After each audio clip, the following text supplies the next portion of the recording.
Hello, you wrong'un. Welcome to the body of the Kirk. Welcome to, well, what can I what can I say? I've got something in my eye. The reason why I hesitated at the very beginning is simply because I noticed on my last live it cut some of my words off, so it must obviously take a second or so to start. Well, you know what we're going to talk about tonight, don't you? Yeah, that. But first, as always, I'm going to, if you don't mind, I'm just going to make sure that the hibiscus is of a sufficient standard. Stand by, caller. Oh, God, that's hot. I'm a wuss. Now, at the moment, I may be a little distracted because one of my posts on X has gone viral. It's had over 220,000 views in a couple of hours. So I'm just going to try and keep an eye on it whilst I interact with you, obvs. But I'm not going to... I'm going to take a different slant on world events. Simply because, well, the Americans have had it stuck right up them. But let's get... I'm trying to get up to speed. Let the adrenaline kick in and then go for it. So welcome to the body of the Kirk. Make sure you can get into the pews for tonight's sermon. It's a very important sermon, if I may say so myself. And I think it's a vindication of who you and I are, if that makes any sense, if that's correct English. Simply because 2 years ago, when I set this channel up, some people would say it was for another reason, but it wasn't, genuinely. And over the last 2 years, you've journeyed, been part of the congregation and the parishioners of the body of the Kirk. We've enjoyed a few giggles. We've had some amazing nights. But I don't think there is anything that's going to come close to this for world events. And I will honestly say that yesterday, evening Martine, yesterday, Tuesday, before the world got stuck into what was going on in America, if I may be so bold, it felt a bit weird. The energy was a bit weird. Now, you know I'm a Reiki master, so I do work with energy. And it felt weird. Monday, not so much, but it was almost a feeling of impending doom. It was the feeling of a storm was coming, but I didn't know what kind of storm it was. And part of the reason why I'm not doing a usual Wednesday sermon with all of its various moving parts is because I know a lot of people were up and watching what was going on last night. I decided that it would be better to get up early this morning and see where America was. It's that way. And just get a feeling for it. So I went to bed and I couldn't really sleep. I was every hour on the hour. I was awake, checking the results, and part of the time it was like, oh, what's going on? It was the red storm, Aid. Yeah. Now, I know Andrew Tate has been online and being really, well, unnecessary. And I'm not going to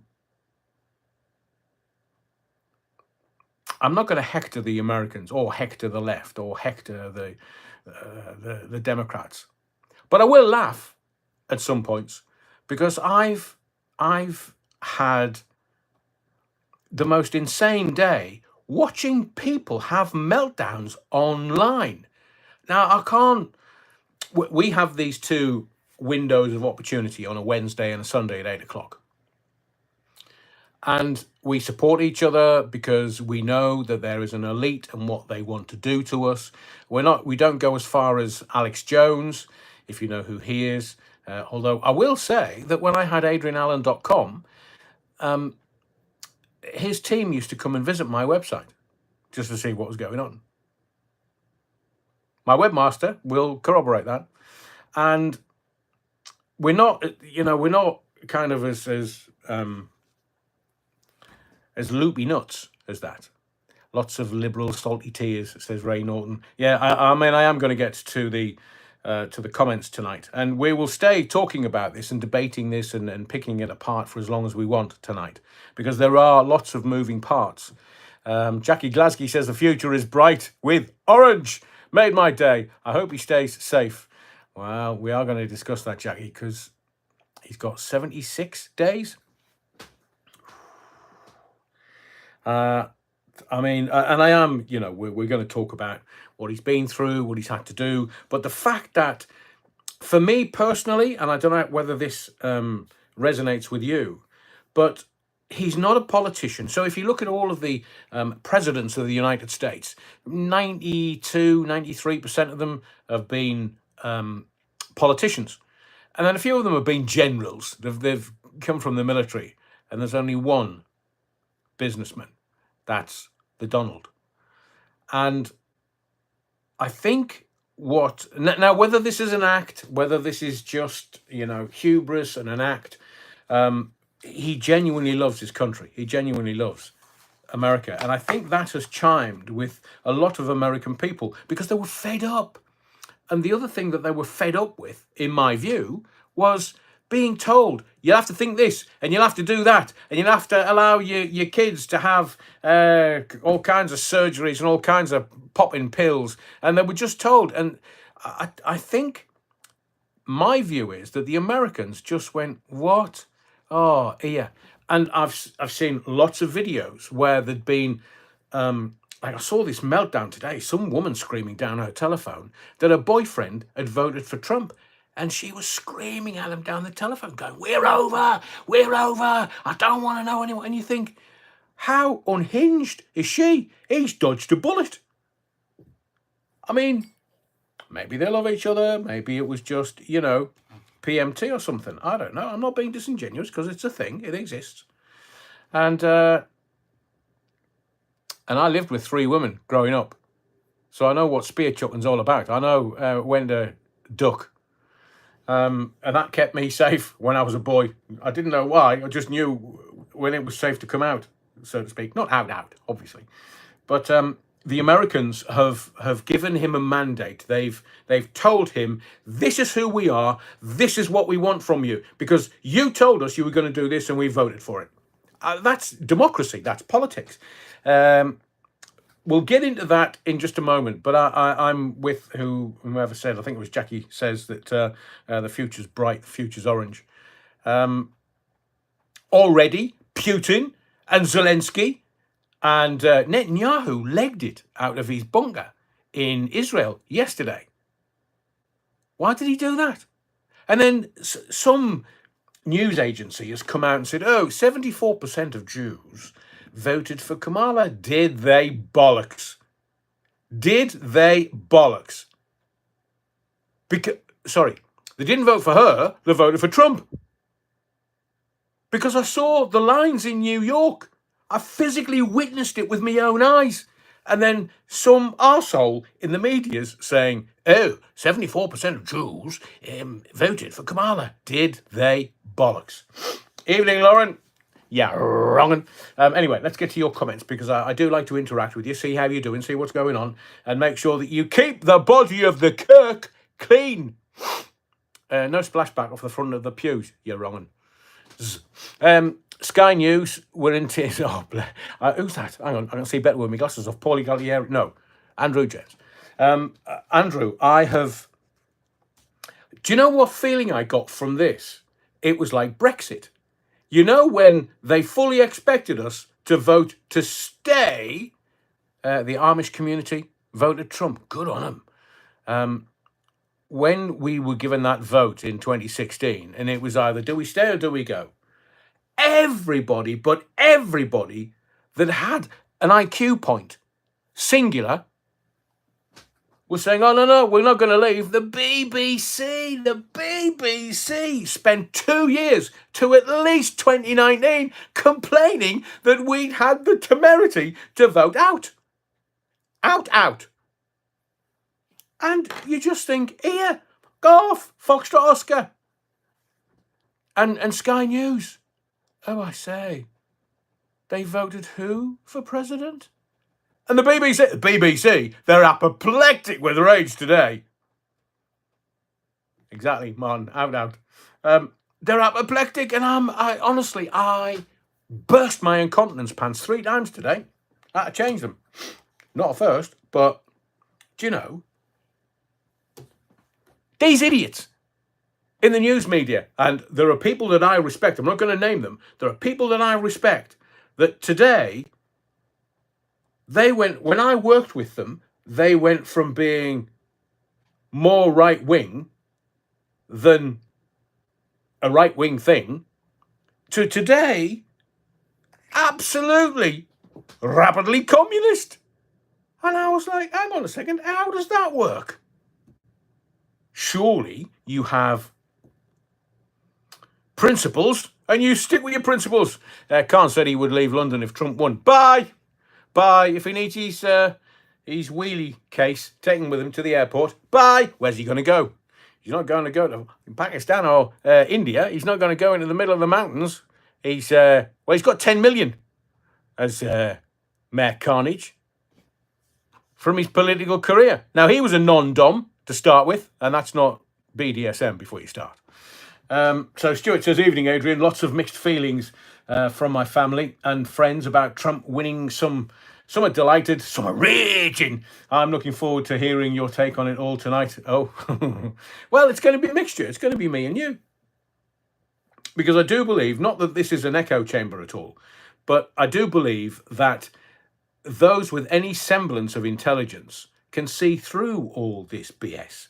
They can see through it all. We know that politics is the entertainment arm of the military-industrial complex. And they're not very happy at all that Trump's in, because the wars are going to cease. As I say, already Putin's agreed to negotiate. Sniffy Zelensky, hello, Donald, right, well, America and Ukraine get along really, really well. So hopefully we can mutually agree stuff. Yeah, you can stop your fucking missus buying £5 million Bugattis out of Paris, you sniffy twat. Oh, sorry, did I say that out loud? Paulie Galtieri, evening, Adrian. You're wrong. Evening, Paulie. We the Fibble. Never heard that one before. Hi, first-time caller. Sorry, hi all, first-time caller. Welcome to the body of the Kirk. We the Fibble. Welcome to the body of the Kirk. There is extra Battenberg going this evening as a little celebration that America actually did the right thing, and they voted for the right reason. Starmer seems intent on keeping Lammy as foreign secretary, despite him calling Trump all manner of things. Who knew international relations could be this direct? I agree. We the Fibble, because, I mean, Lammy, what an utter disrespectful old tart. He's called him worse than a dog, and he expects to have international relations with the Donald. Oh, I think that Donald will keep his powder dry for that intellectual pygmy called David Lammy. I mean, I'm sure today, Sir Keir Starmer, two-tier Keir, two-tier free gear Starmer, is thinking, oh, I mean, did you see PMQs today? That boy needs a bloody haircut, and they've got barbers in the House of Commons that they can just go and get a freebie, a smarten up. And he honestly, he looked like death warmed up. I'm sure he was. I'm sure he was up all night watching the Donald before you say anything. It wouldn't have been with his wife. Napoleon Bonaparte. So we the Fibble, welcome to the body of the Kirk. We do have a little altar wine for a little snifter if it gets a little too cold, because there's nothing like a small libation to get the blood flowing, and then you can have all the sugar from the Battenberg. And if you don't know what the Battenberg's for, I will let me know, and I will attempt to avail you of the details. It is funny, but it's very adult. Napoleon Bonaparte, good afternoon, evening, you utter wrong-uns. Finally, after months of feeling claustrophobic, it seems that a lot of people can breathe freely again. God bless and protect Donald J. Trump, 45th and 47th President of the United States. Sadly, he can only do 2 terms, according to the Constitution, so he can't do 3. I didn't know whether it was 2 consecutive terms, and I haven't had time to do my research because I've been wetting my pants, laughing uproariously at all the meltdowns. Because I do feel that what can I say? The Democrats need to learn a bit about life, and all these youth, the youth. Peter Sadler, love that Trump won. It's triggered my younger half sister. She was virtually in tears. I'd have wound her up. I mean, I've been so excited. I haven't had a chance to have a shave for this live tonight, as you can no doubt tell. But it's this Nepo baby generation. It's this entitlement generation. It's this online generation who they've just, like, some idiots they were crying. Crying. Grow up. Give backbone. This is just people voting. It's called democracy. And if you don't like it, Foxtrot Oscar. Hideaway and shite, as they say in the Northeast. So I've seen them. What are we going to do? Well, you're going to live your life. You're going to. Your life's going to be improved over the next 4 years. But what the Democrats will do, and all these namby-pamby pinko liberals, they're just going to go, oh no, Trump can't do that. We won't allow him. Well, he's got the House, he's got the Senate, he's got the presidency, and Kamala Harris has had done to her over the last 24 hours what Willie Brown was doing to her regularly. What do you mean it was Willie Brown? Willie is brown, from what I've heard. Sorry, his Willie is brown, to use an English expression. Callan Boo says, good evening to everyone, hoping everyone is well. What are we talking about tonight? Love to you and Mrs. Allen, so looking forward to chat later. Thank you, Callan Boo. I mean, I have done research, and I've got stuff to add to the mix that you won't have gotten anywhere else, because that's why you come here. You come here for the value of understanding. But these, honestly, it's not just the Gen Xers, it's the Gen Zers, and it's the Gen Alphas. So, am I a Gen X? I think I might be. I'm young enough. So, they're losing their minds. How very dare they? And you know, where's the parents? You know, when they stop smacking kids, allowing it, why can't somebody? When I was a kid, I was always given a flea in my ear, as it was termed, or a thick ear, as it was termed. I was given the sandshoe at school. I was given the cane at school, and I just laughed in their face. Now the youngsters now, they just cry. Wait till they go to war. Oh no, they won't. Donald Trump's president. Wait till they go to war after 2029, unless J.D. Vance wins the nomination. So America might not be involved in war until after 2034. Hurrah. So Karen Boo, welcome from the chair. Evening, Adrian. Looking forward to tonight's live. Trump is back. It's a bit like an Eminem rap, isn't it? Adrian Allen's Theatre of Mind. Don't think you are a Gen X. More like, yeah, utter tart. That's the moderator. Cool. Who needs enemies when you've got friends like that?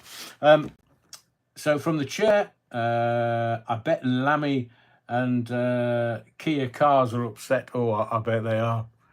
Have you not seen their face? Face like smacked ass. Not as bad as Emily Maitlis. I mean, have you... Go to X. Go to my feed on X.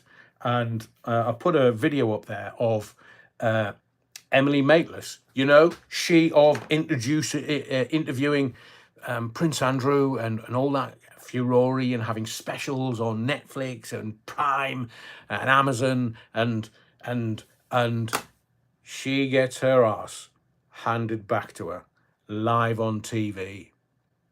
Now, if I may be so bold, and please forgive my robust language, but she got a right royal fucking live on air. Call herself a journalist? Oh, and then she stormed off. She started swearing Mary, potty mouth. What was she on? Strong coffee. Alta wine? Definitely not the Battenberg. But whatever it was, she stormed off the set. And there's poor Guru Murthy from Strictly Doesn't Dance. Ray Norton, we'll get to that in a second. Yeah, P. Diddy's guests, shall we call them. So she stormed off. Flounce, off I go. Oh, I say, was she really that flouncy? Here, Emily, Foxtrot Oscar, mate. Hang on, the moderator's on it tonight. He's actually retracted his own message, so I can't see it. Oh, I say, the devil's in him. Oh, hang on. What was I going to say? Yeah, Karen Boo, live from the chair. Viv Kenyon. Oh, hello, Viv. Welcome to the body of the Kirk. I know I'm taking me time tonight because I just wanted to welcome everyone into the body of the Kirk simply because it's a monumental night tonight, man. Monumental. Wow. Thank you, big lad. Hard work.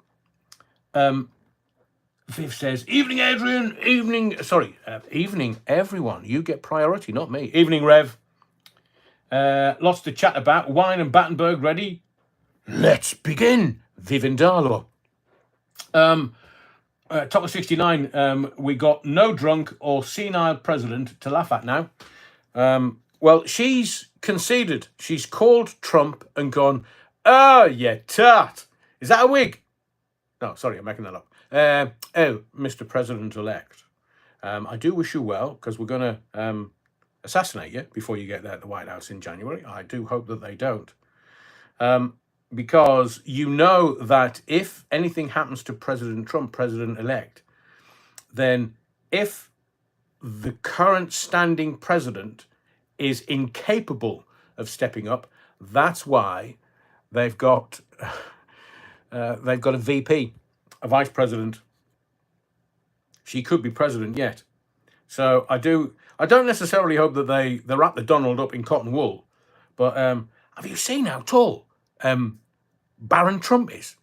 I mean, the Donald's nearly 6 foot. Barron has got, his head and shoulders above his dad and his mum. Mind you, his mum was wearing dark glasses all day today. I mean, look, if you've been up all night and you're high on adrenaline, you're going to need dark glasses. Oh, first slurp of the hibiscus this evening. Thank you. Alan says, hello. Yeah, wrong'uns. No, Happy Day. That was a great song. Who did Oh, Happy Day? Who was that? Something Singers. I'm talking about, was it from Jesus Christ Superstar? Can't remember. Anyway, oh, happy day indeed, Alan. Happy day. If you're watching Uncle Donald, congratulations. Well, his mum was Scottish. Better than... Do you know, I saw something today. You know that 2-tier Kia, free gear, Edwin, Hawkins Singers. Thank you, Chris. Thank you, Clive. Mind you, you've got to be of a certain age to be able to remember that, unless you've Googled it, of course. And Google will be, what can I say? Now, I've already made predictions that X will be the #1 social media platform in the world ever. Oh, you can bet your sweet Bibby it's going to overtake TikTok and everything. Any news on Bono, Rev? Chris? Bono, as in Bono. I'll tell you a story about Bono. 2 stories, actually. But no, as he decided to go over and help. He might take him some chocolates. I don't know, Chris, what's going on with Bono?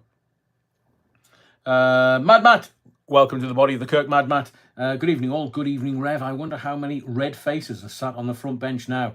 Trump is president. Yeah, well, they all thought they would never get... Oh, Bono's moving to Africa. Oh, he hasn't gone across there with Prince William by any chance, is he? Bono going to drive off a cliff? Oh, I say. Did he say, I'm not going to America if that bloke gets... he talks like that in private. I know. I met him. That bloke, is he... now, I was going to make a list of all the celebrities that have said, I'm leaving on a jet plane. Don't know when I'll be back again. Go on, tell me who sang that then, you're wrong. And Bono said he was driving off a cliff if Trump won. I'll pay his petrol, said somebody. Actually, let's get to the bottom of your... right, oh, blimey. You've been at it loads. So, Terry Wookfit, welcome to the body of the Kirk, young sir. And to Chris, Alan, Laura, Sands, Peter, Paul and Mary. Laura, well spotted. Thank you. I'll be leaving on a jet plane. Don't know when I'll be back again. Maybe that wasn't the lyrics, but I was a brilliant spot. Thank you, Laura. Hayden, John Denver. John Denver. Lammy should be made to resign. How can he remain foreign secretary after his comments about Trump? He should be. He can't stay as an international bon vivant. He can't do what David Cameron did. Well, first thing that David Cameron did, he went out to Ukraine. Literally, his first job. His seat wasn't even warm as foreign secretary. He was straight out there to Ukraine. Second place, Israel. Oh, why is that then, David? How much money did you make, mate? You couldn't give us a fiver, could you? You've got a few. God bless America, says Chris Mundy. Good to see Des is in the body of the Kirk. Welcome, Des. And Amalia. Amalia's been very busy today. In the field, it does. Praying it all goes our way from here on in.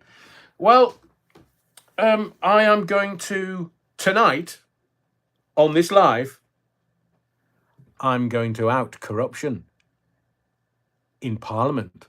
There is a particular politician that is utterly corrupt. I'm using the corrupt word because that's the only word I can find to describe what he's done. Do you want to know who it is? Ever heard of a politician called Ed Miliband, former leader of Labour? Have you ever heard of Ed Miliband? Yeah, me too. The Miliband brothers. David was always the brainier and the brighter and the more suave, shall we say. He doesn't live in this country anymore. I think he's still living in America. He's working for charities. Yeah, foreign election interference desk. Oh, I mean, the fact that the Donald came out a couple of days ago and went, oi, here, can you tell them limeys that I've had enough and 2-tier Kia, free gear Kia, he's not getting any from me. He will be told America is not happy. Yeah, bunch of idiots. Miliband can't eat a bacon sandwich without looking like a loon. Well, I am going to suggest that Ed Miliband resign immediately. Immediately. No ifs, ands, or buts. No. Do not pass go. You're going straight to jail, bonny lad. Now, how can I say that? If you go to my X feed, I've put the detail there. But in essence, Ed Miliband is Energy Secretary, correct? Ed Miliband set up a company, details at Company's House. And what did he do with that company?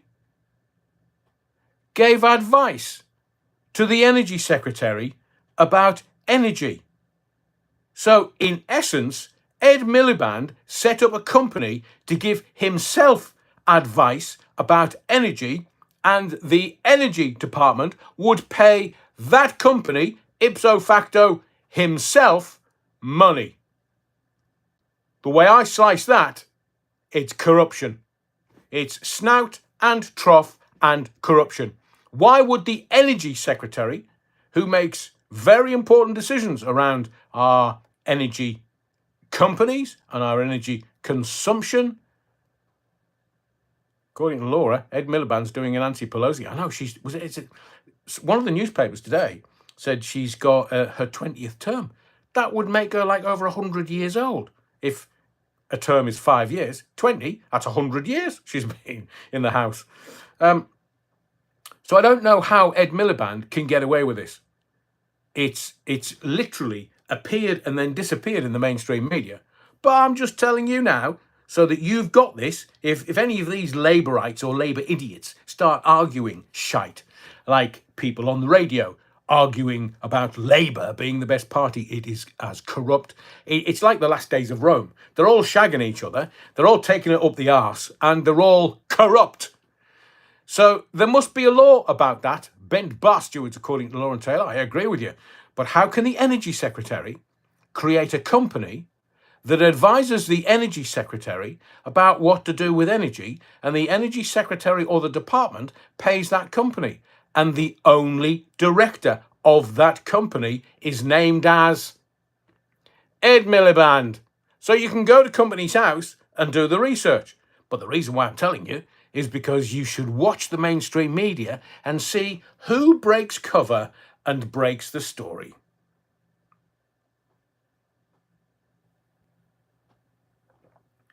I'm not talking about Nesso. We can talk about flexibility electricity if you want, Terry, but I'm not talking about Nesso. I'm talking about a private company, the only director of which is Ed Miliband, advising the Energy Secretary on what to do and getting paid for it. Any way you slice it, it's corrupt. It's not 100 grand from donations and benefactors. It's creating a company solely to get paid by yourself. Telling you, look on my Twitter feed because I put the details there. And Terry was talking about NESO, N-E-S-O. It stands for National Energy Systems Operator. Let me tell you about something that's coming for you before we get into the Donald, because the Donald is the best subject ever today. And America and Camel Toe. Notice how she disappeared. I want to know what she was on. Strong coffee? Alta wine? Battenberg? If it was the Alta wine, I think she might have been a bit squiffy. But she disappeared, obviously, to sleep it off. Didn't even concede in the middle of the night, couldn't stay up. Barry Sirotto and Big Mike, well, they've disappeared. Nobody can get any interviews from them. The American press are contacting them saying, President, ex-president, former president, Barack, can we have a word? They've disappeared. Big Mike, what's he up to with Big Mike? Have they left the country? They're all spitting their dummies. They're all dummy spitters. My best mate sent me a screen recording of his TikTok, and the Donald is trending big time. Oh, yeah. It's the only story in town, apart from the little bits that I'm going to give you. So Bono's going to go. There's loads of celebs. We'll talk about the celebs because, Debbie, 75. Long time no see. Evening All and Evening Parishioners. Bad Wolf Project. Why did the Rothschild Foundation donate £233,000? Well, I don't know the 600. Then 24k from May 24 a month. That's about 19.5 grand a month to Labour. Oh, I say. Are they trying to influence things? Well, you know Starmer's been to Davos, don't you? You know that Starmer will take his orders from Bilderberg and WEF because he can't think of these things himself. That's why he's Mr. Flip-Flop. He's controlled opposition. He does as he is told. And it was Maitlis, believe it or not, Emily Maitlis, that said to him, Davos or Westminster? And he went, Davos? Now, I've been to Davos a couple of times. Well, more than a couple of times. About 4 or 5 now. And it's just a very pleasant skiing resort. Skiing's not bad. It's just down the road from Cloisters, about 10 minutes. And that's why Prince Charles goes to Cloisters. That's his favourite skiing place. I mean, they've even got plaques in some of the shops in Cloisters. I've skied in Cloisters. It's not bad. I mean, I'm shite on skis, but I still enjoy it. I still scream like a girl.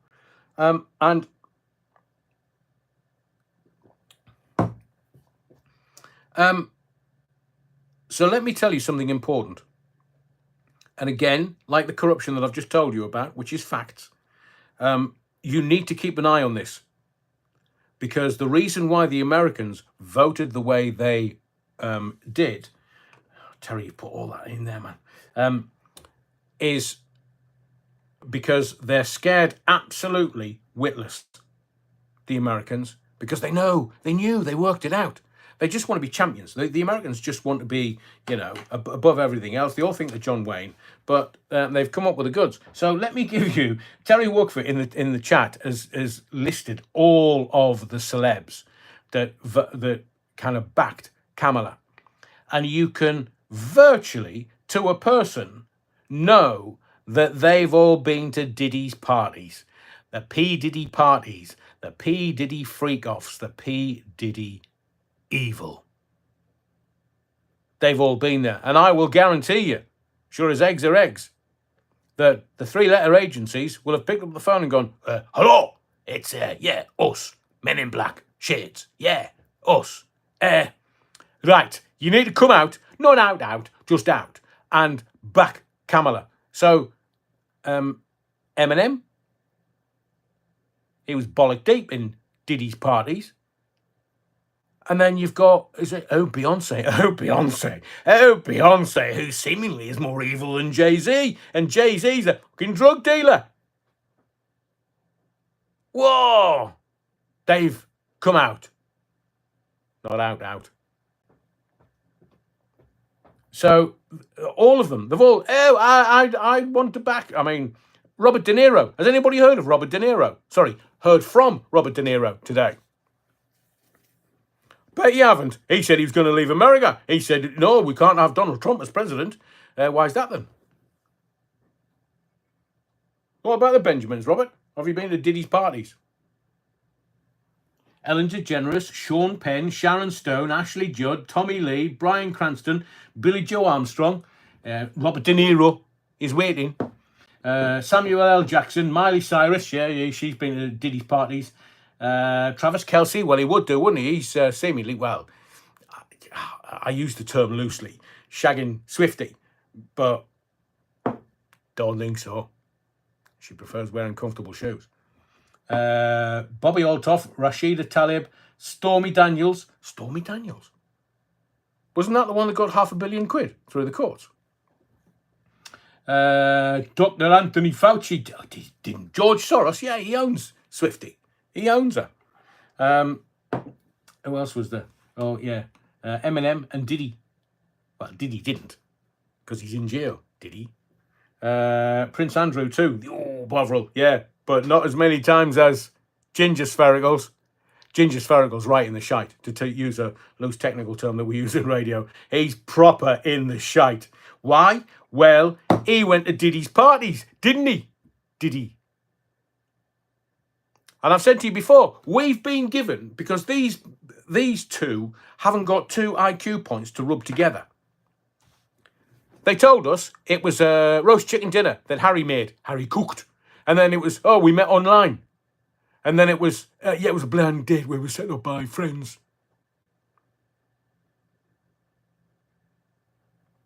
Did they make it a Diddy party? Anybody? Because seemingly P. Diddy organised yacht parties. So, the truth will out. Did Harry and what's her face? I can't remember because she's such a, she's a non-entity really. Did they meet on a yacht?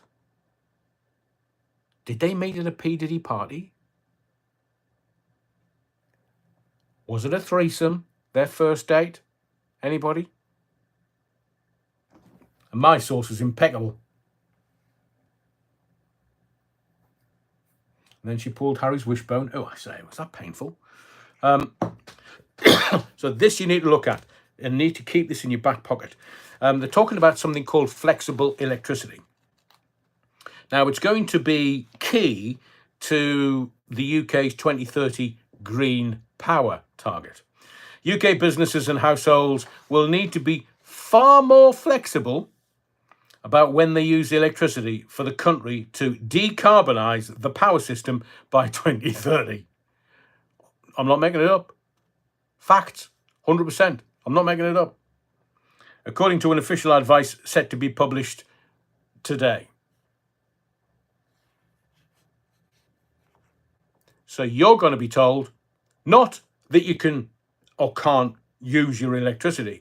You're going to be advised when to use your electricity. And you know why they're doing that, don't you? Because I've told you before, you chuck a frog into a pan of boiling water, the frog will jump out. But if you put a frog in a pan of cold water and then turn the heat up, you'll boil the frog. And that's what they're doing to you. What do you mean, who? Whoever 2T Ikea takes his orders from. You've already worked that out. Yeah, don't get smart meters. Do not get smart meters. Do not get smart meters, because at the point they've got smart meters, they can switch your electricity on and off. So the advice has come from the National Energy System Operator, NESO. They're saying that businesses and households need to play a far greater role than currently in balancing the electricity system.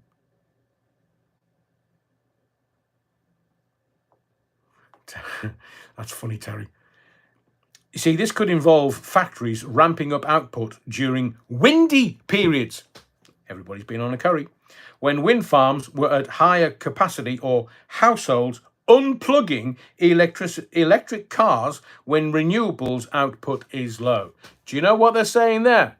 You get an electric car, they'll decide when you can charge it up. So they'll decide when you can use your car.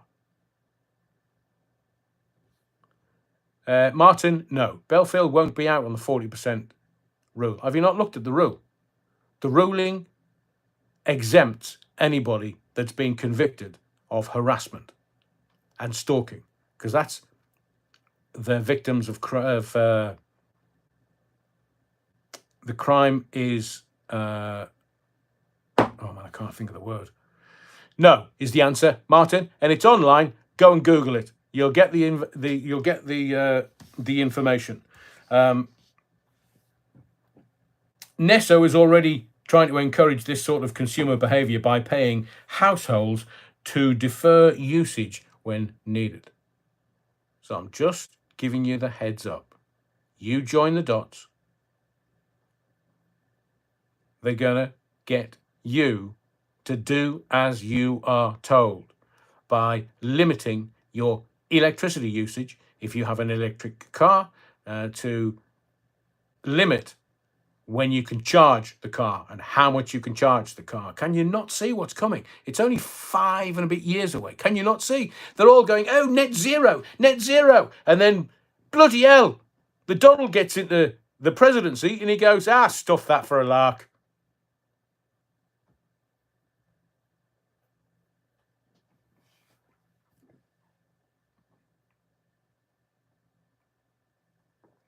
Just be aware. Flexible electricity. That's what they're calling it. Keep your eye on it. So, can we get into the Donald? Because I've laughed all day. I have laughed all day. Just because a load of the journalists, now, I've asked you before. Oh, brilliant. Martin Sullivan, mega, make England great again. Fantastic.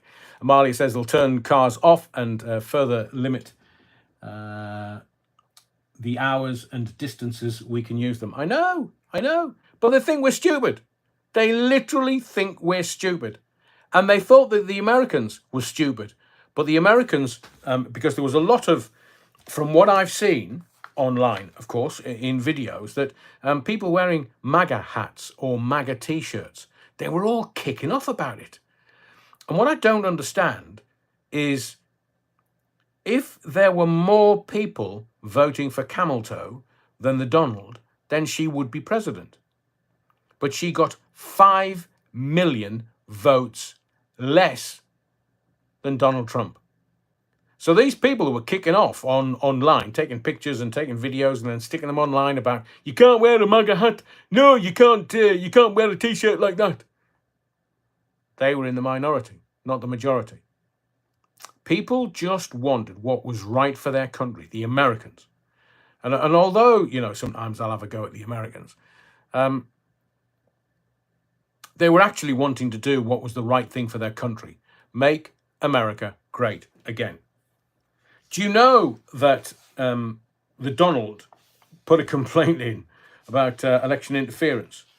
So Camel Toe, her campaign was told how to win by a UK Labour strategist. Seemingly, I'd heard the rumour that there was about 100 of them went over there on a jolly. But keep your eye open for this name, Deborah Mattinson.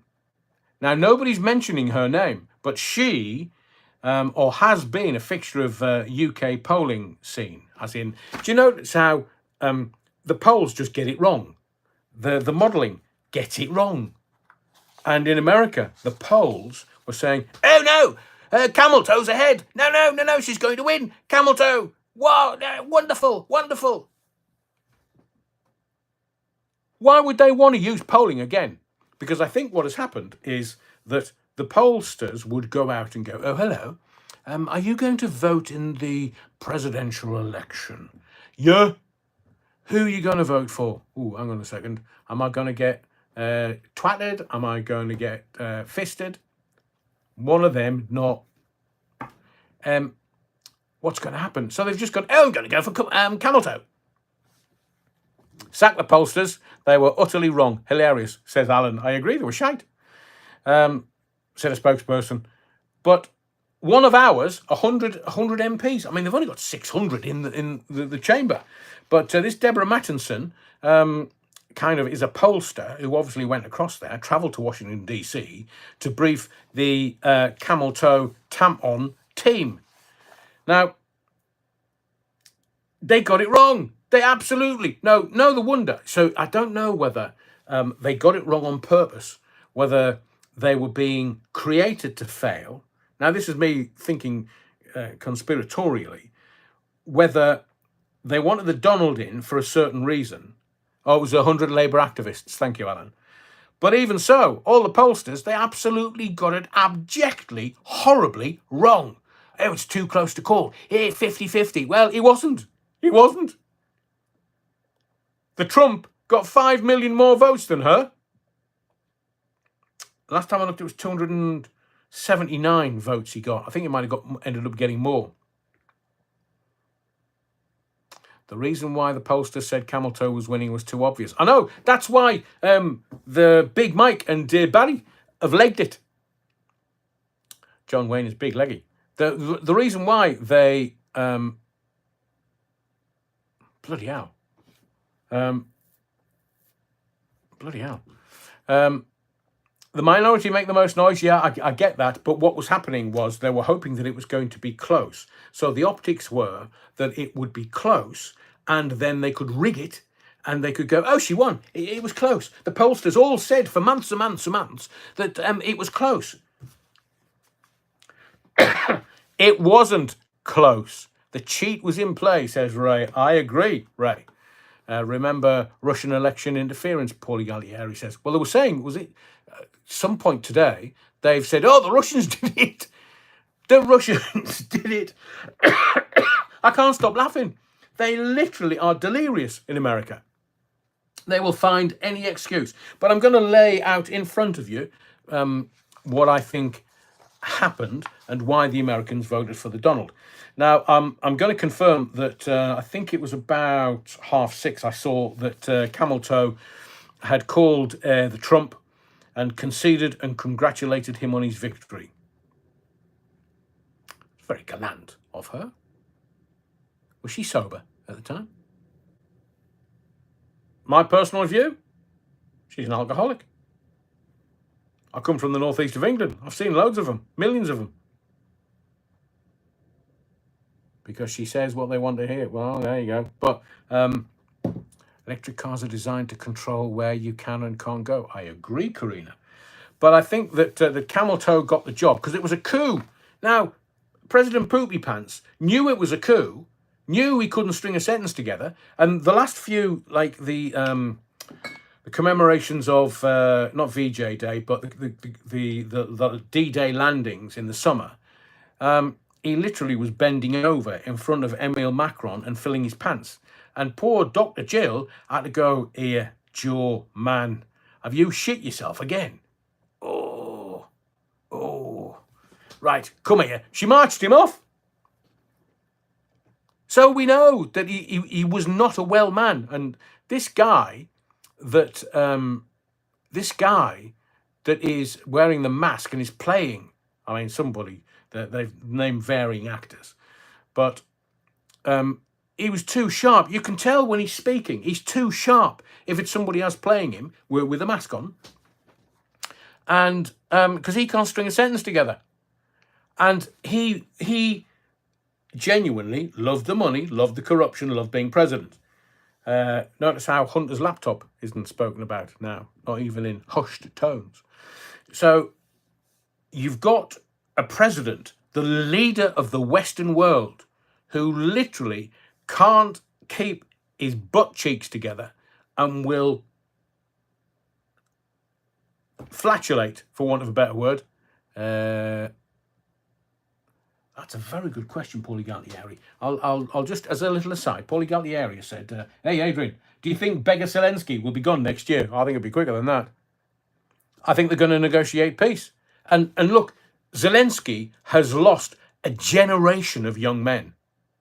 Those young men that could procreate with the Ukrainian women and give the Ukrainian nation children to grow up into Ukrainian adults. He's lost over 500,000 young Ukrainian men.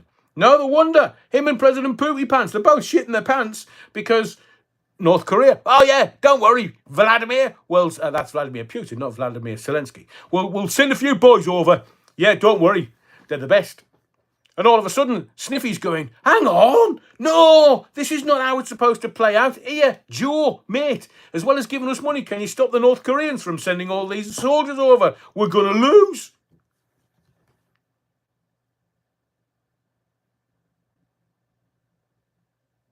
Hang on, what's he said in the field?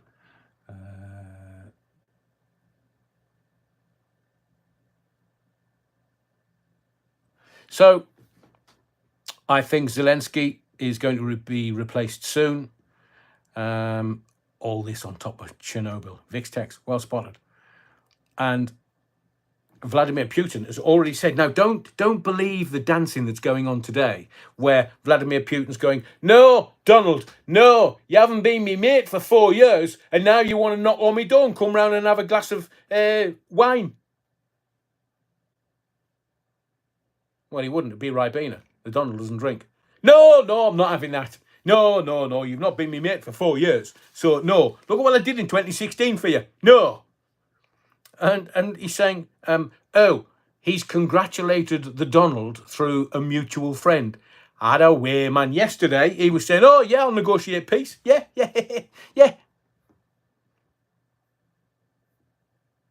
Big Mike might be on a plane to Gitmo. Right, I know. I mean, have you seen the video of the Donald playing golf? And he looses off this drive and it hits Big Mike on the schmeckle and then bounces off. It's one of my favourites. Big Mike. I mean, have you seen her dancing on the Ellen DeGeneres show? Surprised she didn't end up with a couple of black eyes. So,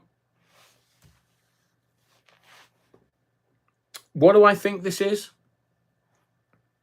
Now, not to go all woo-woo on you, but I do think this is a great awakening. It's not the Great Reset. As much as WEF wants it to be the Great Reset, so they can have control, I think it's a great awakening. I thought we had an awakened electorate in this country. Top of 69, they have to get peace because there's no money for arms for Ukraine. I agree. But they've given them like hundreds of billions of dollars. No wonder she can afford Bugattis from Paris.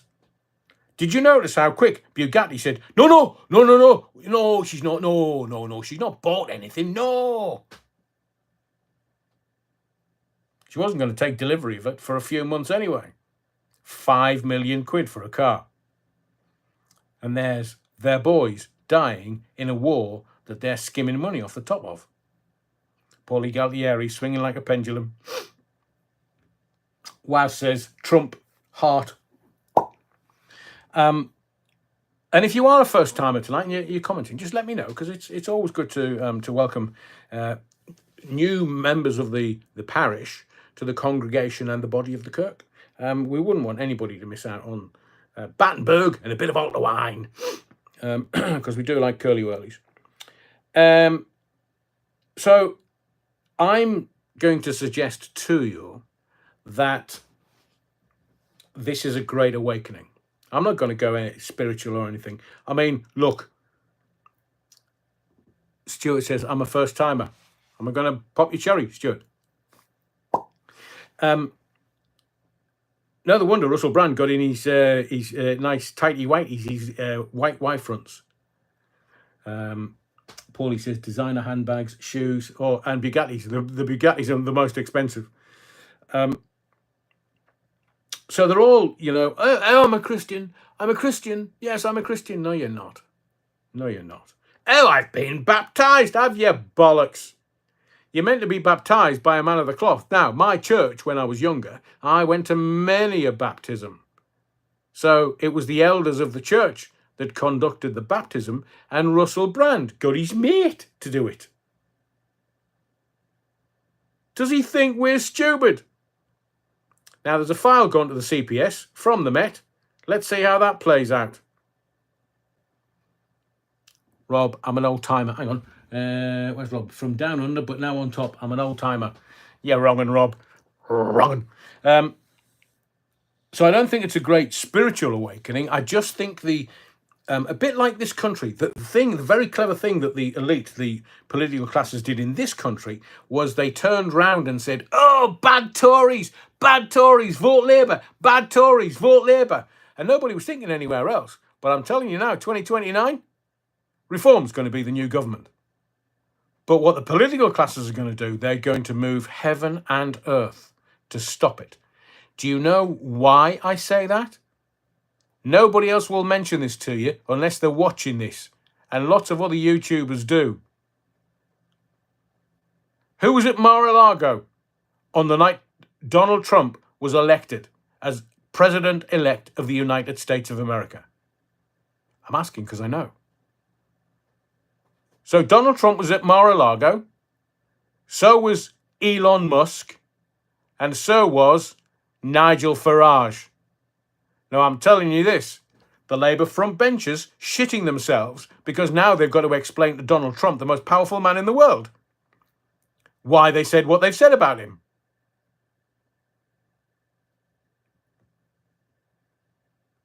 So you've got Nigel Farage fraternising with, and I would, again, I have no information to the contrary, but X is going to be the #1 social media platform. I don't think they'll get to ban it in TikTok in America. But you've got a man cozying up with the president on his side in the government, in the American government. And Nigel Farage is fraternising with both of them. Can't say that about our lauded Prime Minister, can you? No. Or his Foreign Secretary? No. This is poetic. Farage will eat Starmer alive at the next election. I agree. Because, so we as a country, we'll take Great Britain if you want, or the United Kingdom, because the Irish have got their own problems. And the Irish are fighting people. They won't take any bullshit. They're fighting people. So the politicians in Ireland are telling the Irish people, you'll do as you're told. And the Irish people are going, what? What have you just said? Don't you know we were at war in this country 40 years ago? And as I've said earlier, so the Irish government and the Irish politicians, I'm talking about the Republic of Ireland, have the temerity to say, do as you're told. There are still terrorists lying low in the Republic, and the politicians are saying, do as you're told. I'm just sitting back waiting for it all to kick off in Ireland. I love the Irish. Love the Irish.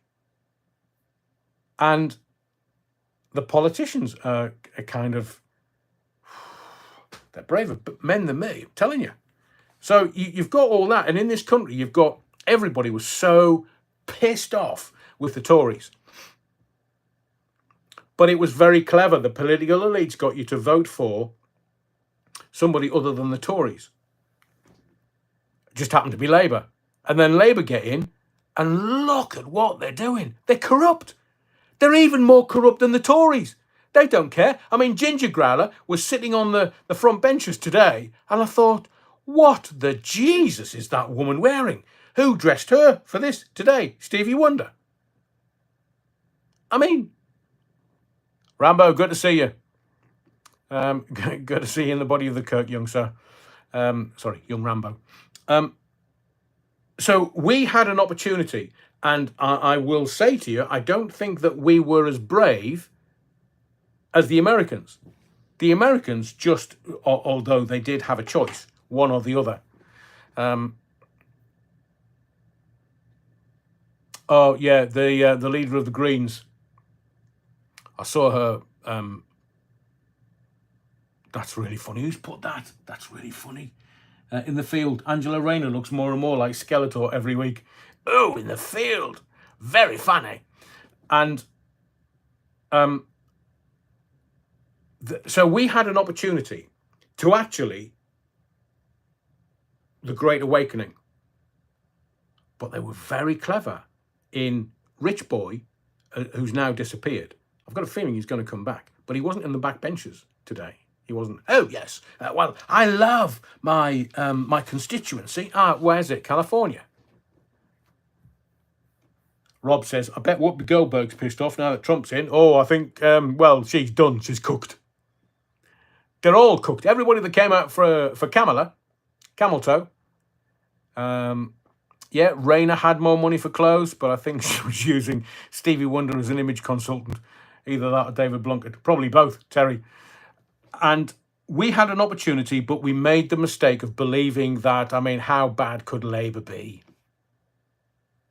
You found out now, they're all corrupt. They're all taking money. Evening, Leah. But in America, it was much clearer. They had one of two. Parzival Phoenix. Definitely haven't heard that one, Parzival. Most of us were awake in 2020. I was awake in the 1980s. 1989, when I was told about what Edward Heath was up to with Wren Boys. And Sir John Gielgud. Oh, didn't I tell you that? There's so much that I know that I have to be very careful on YouTube, because they don't like you telling the truth. Brilliant. Stevie Wonder got the idea from a cheese grater that he thought was a fashion magazine. Alan says, Whoopi also did Oh Happy Day. I bet she did. She'll be singing for her supper next. It'll be Sister Act 3. Whoopi leaves America. So all of these Hollywood elite, we know that they're murdering kids. We know adrenochrome. We know the dark arts of Hollywood, because it's all coming out now, especially with the Diddy trial. Interesting, Terry. Boy, you've got some knowledge on you. Trump won because the Democrats were weak, and I say that as an anti-Trump person. Oh, Dom.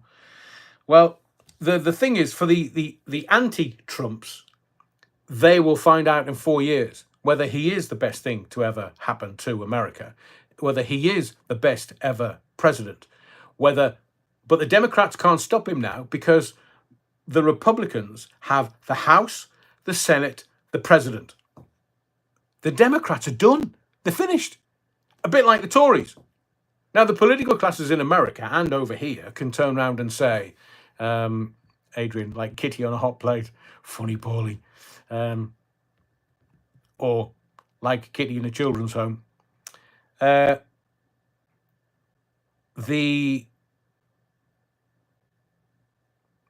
Democrats are going to have to... Sister Act 3, Whoopi has a habit. You can say that, but I can't possibly comment. It's just America worked it out. So what they did was, and as I've said earlier, because of all the hassle that they got, what do you think, Adrian? Do you think he's the best thing to happen to America? Well, he's better than Barack Obama. Barack Obama is evil reincarnate. And President Poopy Pants, I mean, he was just a puppet of Barack Obama and Big Mike. Hang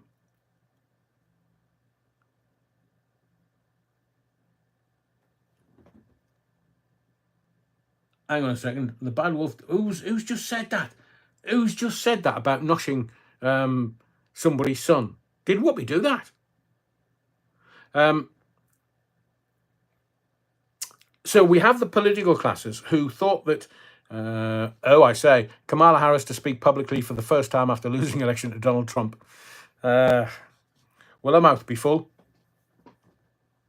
Oh, Adrian, you're so facetious. Ted Danson used to be in a relation with Whoopi. I bet she was. So I think the political classes in America thought that they were so close to the finishing line that it didn't really matter. But they want to get 2030, Project 2030, done by 2027. So they were only a couple of years away, and they just thought it was a shoo-in. Starmer's on RTE News congratulating Trump, and he's not doing that over here. Ray Norton, Harris has got 5 guys sponsoring her. I would have thought she would have been a Subway girl, foot long. But in this country, it's nuanced. So we've got Farage in Mar-a-Lago with Elon Musk, Robert Kennedy Jr., and the president-elect. So who's the most powerful politician in this country at the moment? It's not Keir Starmer by a country mile. Because you know that Trump will guide and advise his long-standing friend. If Nigel goes over and says, here, Don, fancy a round? Not as in around alcohol, although I do like a pint. Should we go play golf? And that's why the front row of the Labour Party today at PMQs had faces like smacked arses. They had faces that sucking on 15 lemons wouldn't shift. Because they know what's coming. They will do as they are told. They're just puppets. They're the entertainment arm of the military-industrial complex. One thing I will say in Trump's defense is he's never started a war, and he's going to stop the ones that's going on at the moment. So do I think that Donald Trump is the best thing since sliced bread?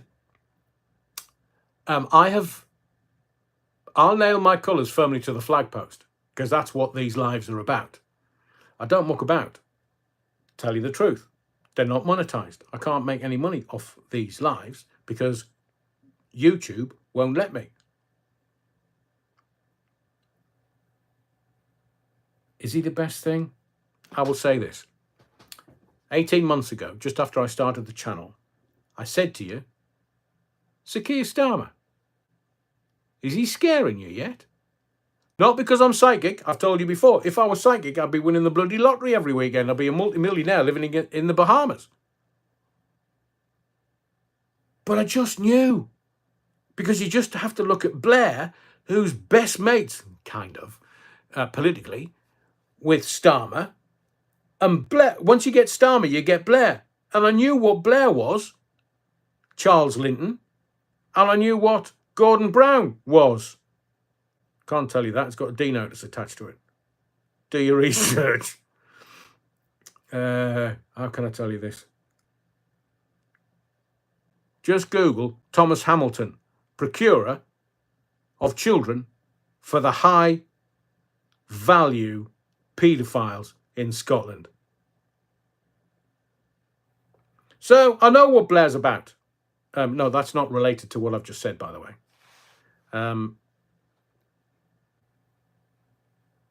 And then in January, I started talking to you about whether Trump was going to run and what was going to happen. And I said to you, when Camel Toe was announced, is she scaring you yet? Because once she was in power and Starmer was in the UK,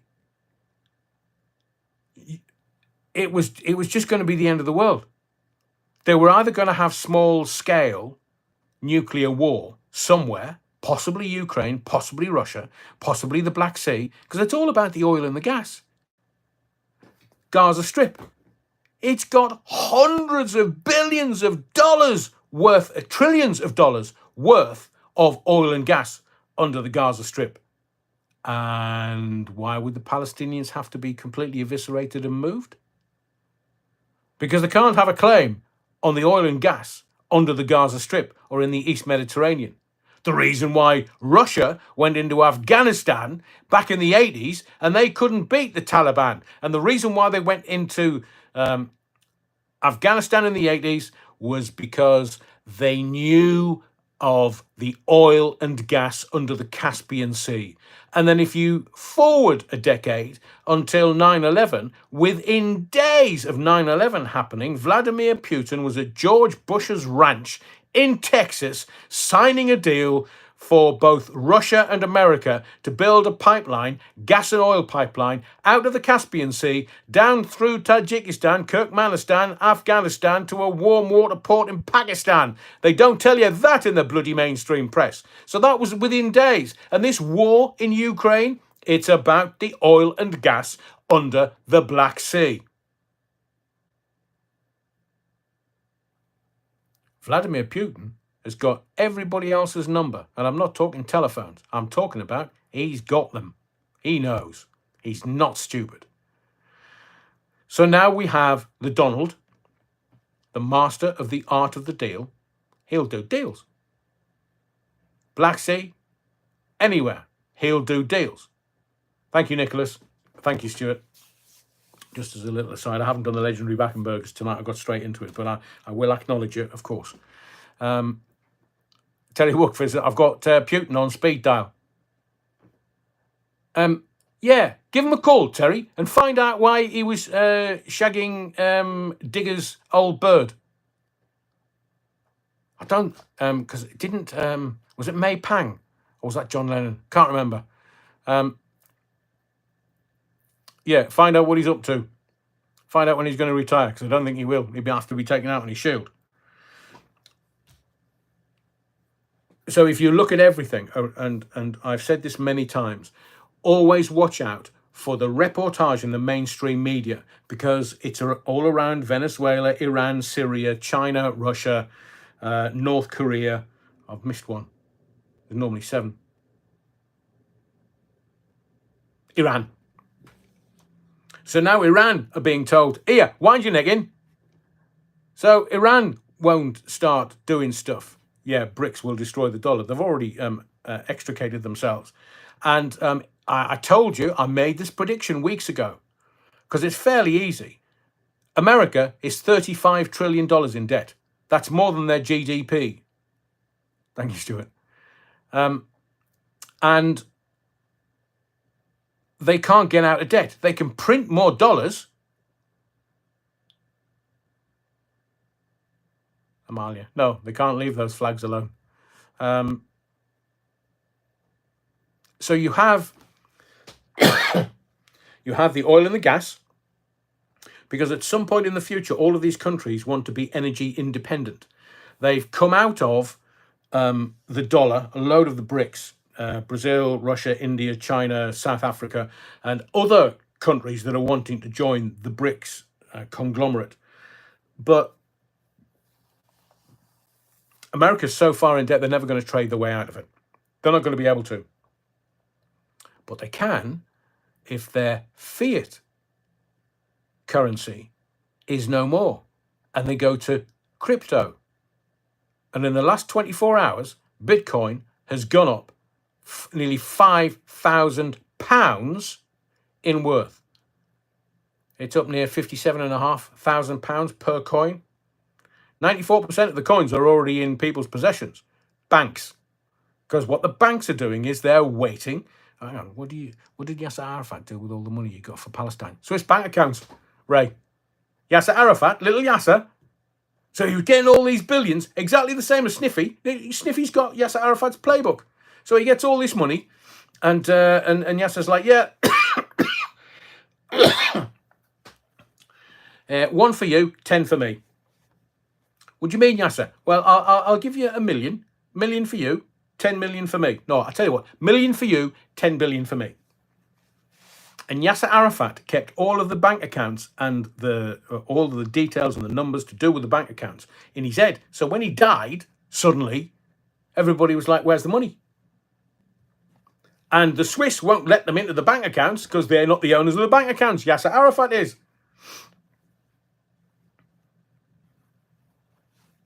So, Yasser Arafat, they're all at it.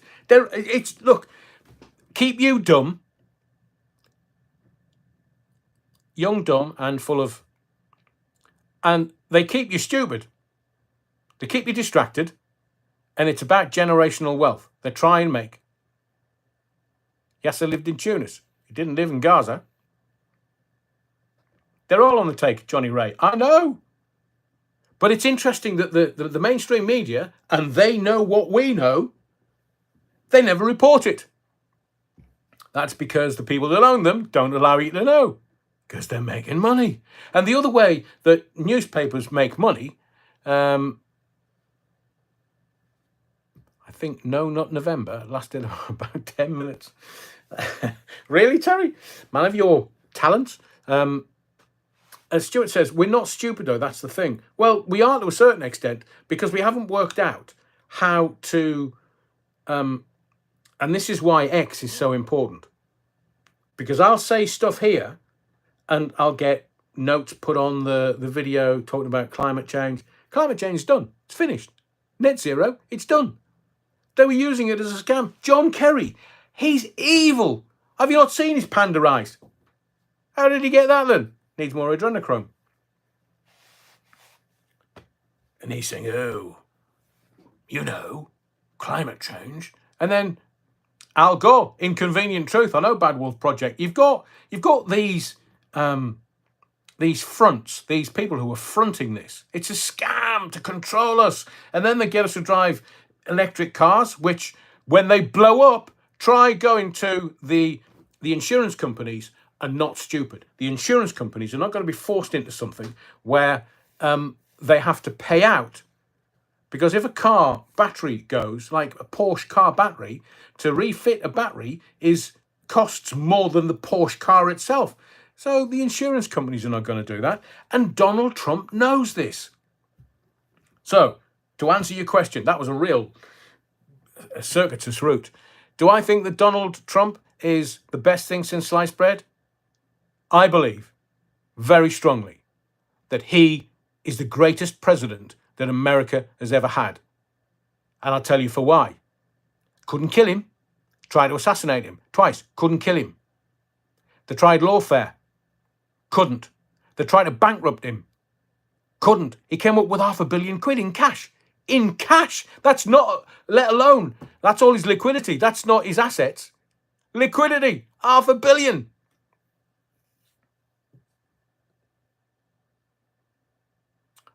Has Big Barry and Big Mike got a waterfront property in Martha's Vineyard? Why, Terry, why would they have a property there? Wasn't it one of the Kennedys that crashed his plane near Martha's Vineyard? So, A, how much does the president get paid? And B, how can they afford a major mansion? Well, they're friends of Diddy. And if you look at what, and I was going to say this, they can't get Trump, lawfare, corruption. I mean, it disgusts me to the very core of my being. There are broadcasters and communicators in this country that, oh yeah, rapist Trump, and this Trump, and that Trump, and the other Trump. So they're believing the lies because it was a civil suit, not a legal case. And you've got people just thinking that they can say that because they're in this country. Well, When you find out what P. Diddy and Hollywood's been up to, are you going to take your kids there on a fucking holiday? No, you won't, will you? Because then you'll have to tell everybody that fucking Hollywood is eating kids, killing kids, dissecting kids, and taking fucking adrenochrome. They're all at it. And these fatuous idiots in this country, oh, well, you know. Celebrity's dead. Hollywood's dead. J-Lo, fuck me, sideways. She had the audacity to stand up there. There's fucking videos of that woman. P. Diddy's. Oh, yeah. It just makes me fucking angry. Forgive my language, but I'm sick and tired of these idiots in the mainstream media who think they know more than they do. They don't.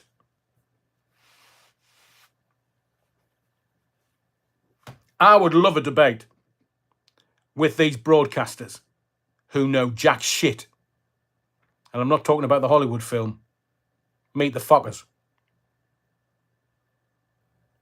They're not going to wake up because they're on the take. They're on the make.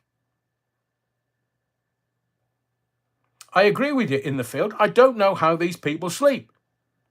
America, 350,000 kids went missing last year. 350,000 kids. And there's no trace. And there are synagogues in New York with tunnels underneath them that have now been blocked off. Why would that be then? Thomas Hamilton, exactly the same. Do your research, join the dots. I'm not giving you any easy answers.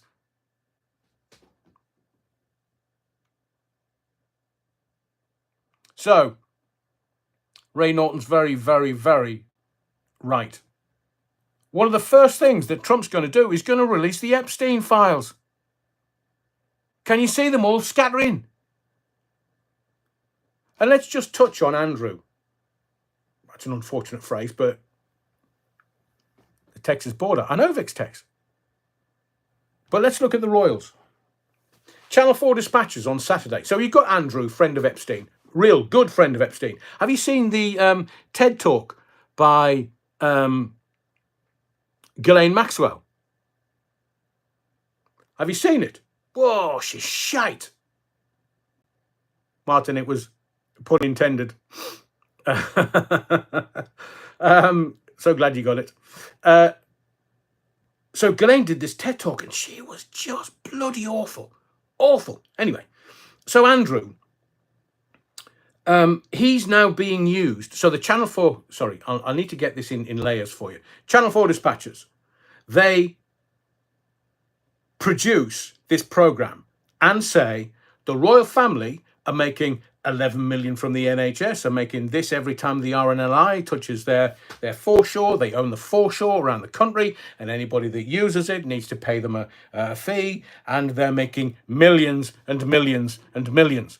Yet the royal family never complain, never explain. They've never come out with anything. But what they have done is talked about Charles' cancer again, and then Catherine's cancer again. And then, oh, we're getting rid of Andrew. We're getting rid of Andrew. Yeah, we've told him to get out of the Mucky Mansion. Yeah. And I'm reading all this in the newspapers going, yeah, but you haven't addressed the difficulty that is Channel 4 dispatches. Because it was brutal. So they're using Andrew to cover up the news reportage. The story's dead now. Channel 4 dispatches, it's dead. Because you've got Trump today. It'll be the only story. Now, you know that in the morning, this is the only thing in the newspapers. Trump becoming president. And Channel 4 dispatches, gone. Andrew, it's just tomorrow's chip paper. And then Ginger Sphericals. You know what else is coming when Donald Trump becomes president, don't you? After January. He's going to release his files. He's going to release his application, his visa application. And we'll find out whether he mentioned the drugs or not. If he didn't mention the drugs and mentioned them in spare, he's leaving America. And if he did mention the drugs and America's kept him in there, he's leaving America. Stuart's right. Trump is the only story. It's the only game in town. It's the only story. But it has so many different arms to it. So he said he's going to release the Epstein file. He said that young Ginger Sphericals, he's going to have a look at the file and will release it, which is not what Ginger Sphericals wants. Maybe that's why they've got a holiday home in Portugal. That would be convenient. And look, Andrew is a blood prince. He's not Phillips. He's Portuguese. But he's still a blood prince. It was the Queen that gave birth to him. Why do you think he was in Portugal, shopping around for a new home for him? And yeah, exactly. They said they've got one. So, hang on. Yeah, camel toe, bless her. Is she sober? Or on strong coffee?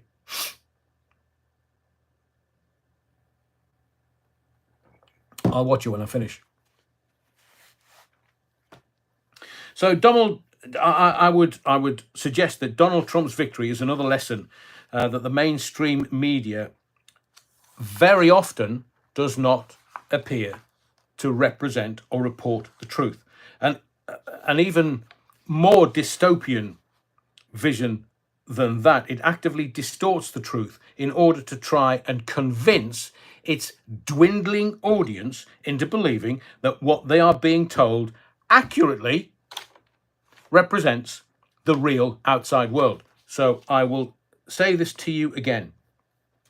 The only reason why the Sun newspaper, seemingly the most popular newspaper in the country, the only reason that the Sun newspaper still survives. Do you think Trump will release more files over JFK? Oh, yes, Pete Ham, he's promised that as well. He's going to bring the whole system down in America.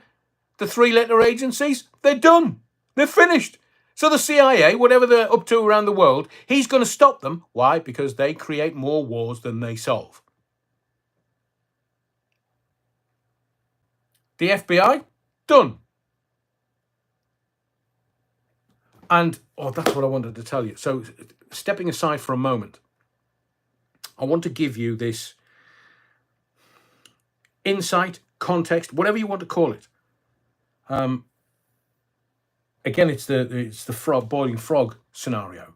But you know what they have to do. The royals, the bloodline, one of the oldest bloodlines on the planet, have to play the game. Because remember what they did to the Bolsheviks did to the royal family in Russia for the revolution 100 years ago. The royal family know that they could be taken out, metaphorically, by the Bolsheviks at any point. And I'm using that as an analogy. So they've got to play the game with WEF and with everybody else and with Net Zero and Earthshot. They've got to play all the games.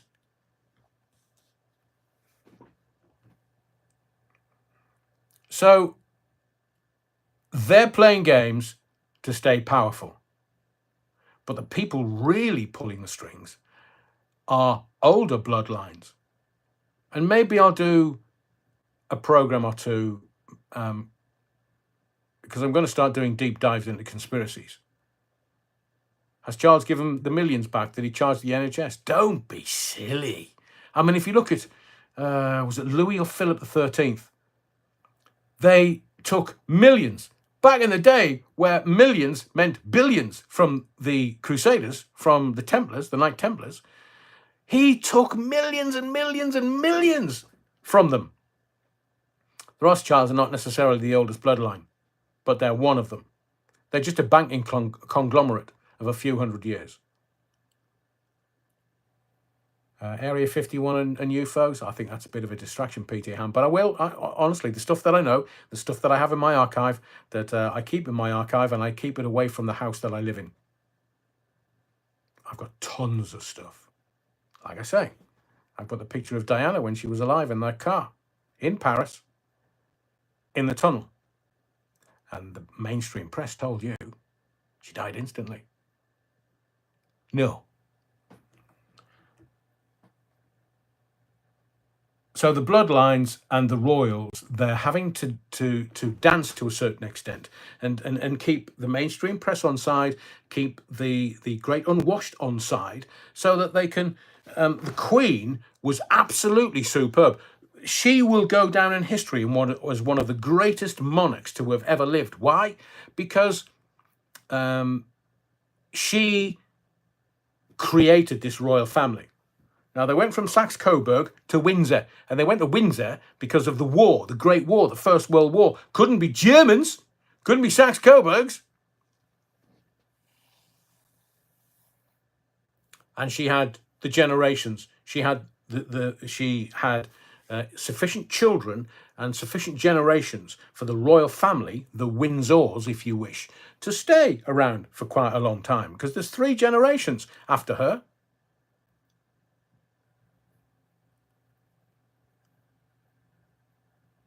But I think Charles is weak. Saxe-Coburg Gotha. Thank you, Theo Bovril. Charles is weak. So the bloodlines, some of the European ones, some from elsewhere. Bolsheviks didn't take much to kind of round them up. Was it Anna Karenina that got, the Bad Wolf Project, I'm with you. Camilla, Her Royal Highness, my hairy backside.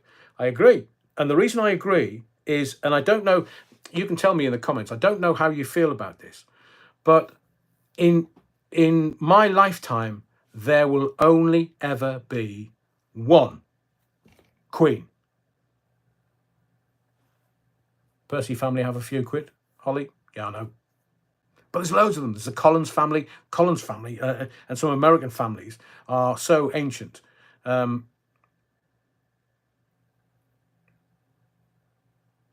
Kitty uses a hotel regular in Portugal.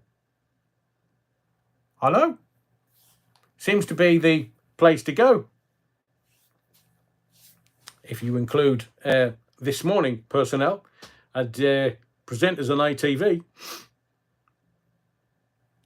So I was saying that these ancient bloodlines know what to do. They know how to keep their wealth. And they know how to just tickle us, just to keep us going along, waving flags, lovely. Now, I have to say at this juncture, I am pro-royal. Because there's not a human being, aren't the Collins Jews, as are the Rothschilds, top of 69. They all changed their names, so you can't find them in history. And you've got, again, we'll park that for a moment. What was I going to say? So the bloodlines rule. Let's just put that there. Let's put the line in the sand. The bloodlines rule.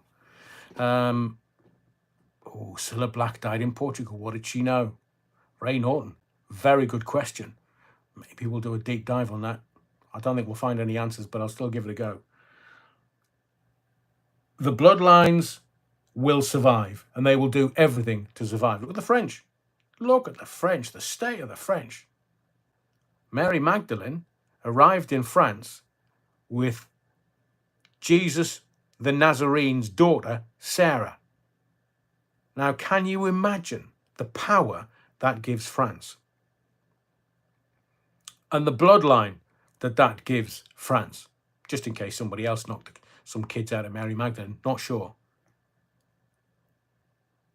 And you know, that's what I was going to say. So I'm not pro royals, but it's the thing that makes us different from the rest of the world.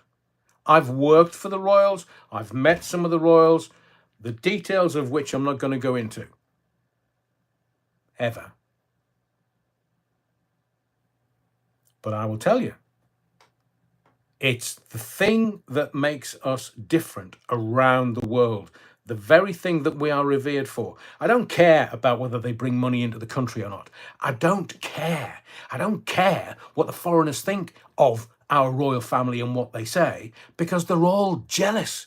I can go back to Athelstan in the 900s. My family lineage, we've traced it back to Rollo and the Vikings in France in the 700s. So I know that my family lineage via my mother have been here in England and Great Britain for longer than this royal family. But I am pro what makes us different. We have a heritage, and we have a history that is second to none. Other people around the world, like the Americans, they would kill for That's why they're here all the time, because they love the royals. They love our history. They didn't like it 240 odd years ago when the king wanted to tax the buggery out of them, and they went, you can stop there. Right, we'll just get an army together and let's have a bit of civil unrest, and then let's see who wins. The king didn't. So I do.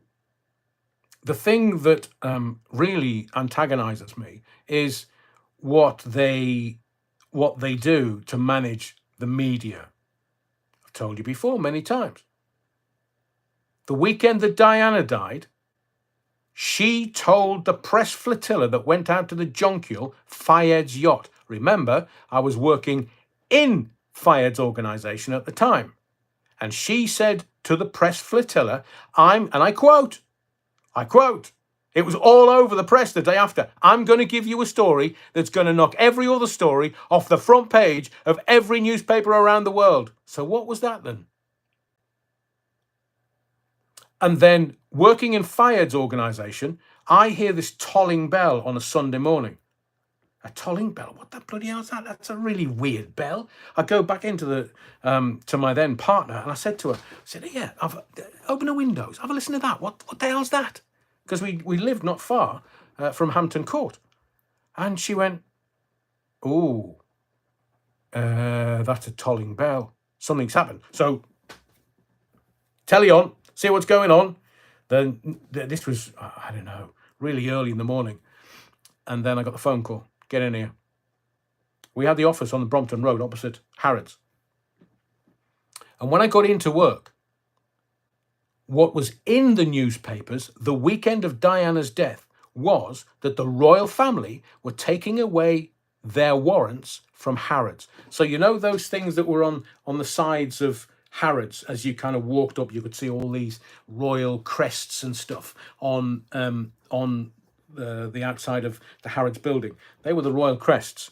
The royal family, the royal mother, Philip, Queen, Charles, were taking away their warrants from Fayed.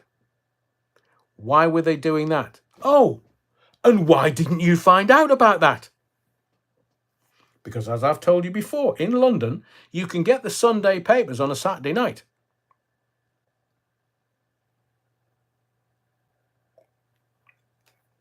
You can go to St Pancras, I think. Is it St Pancras? No, Charing Cross. You can go to Charing Cross and pick up the Sunday papers on a Saturday night around about 7 or 8 o'clock. I used to love it just for the shits and giggles. I loved doing that, buying the Sunday papers on a Saturday night.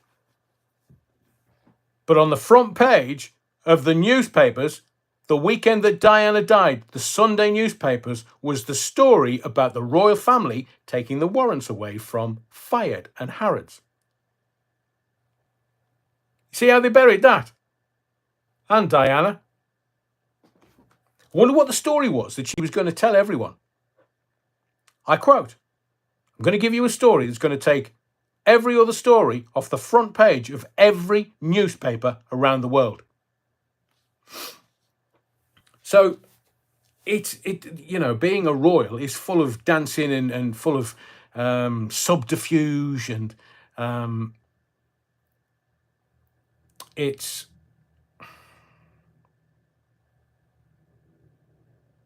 everybody wants to be them. The shite and hassle they have to deal with is off the clock. It's off the chart. Special branch, they have to work for their money to keep the royals safe. But at the same time, the bloodlines, they've only got one job: to keep the bloodline going. That's the only job. Well, and the money, of course, but they're multi-billionaires.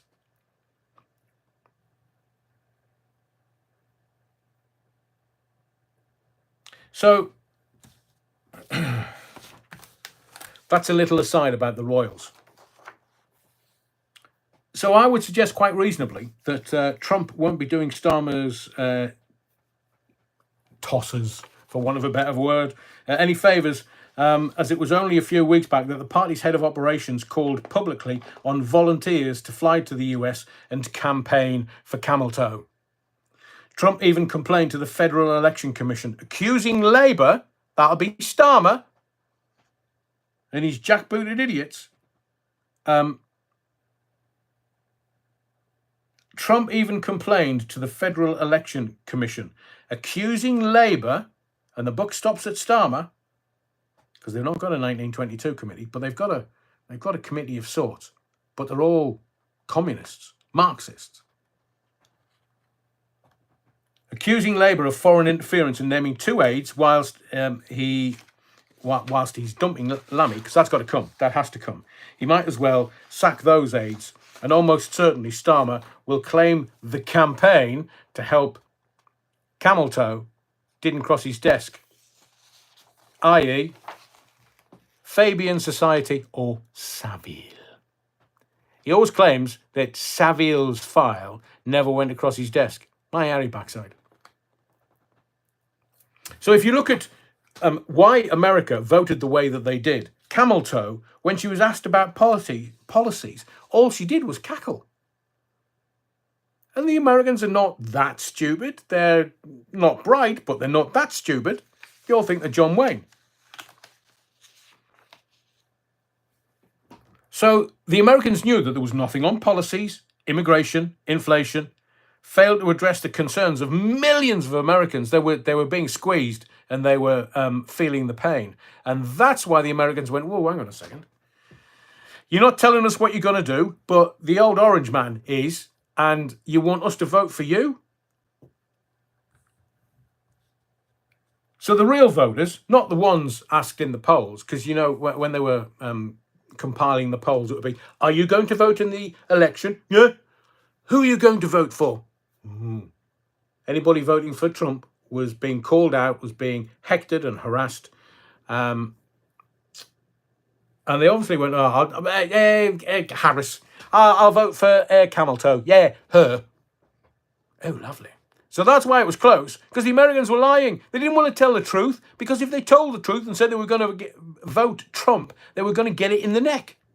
I mean, there are people getting divorced. There are people applying for divorce because their partner voted for Trump.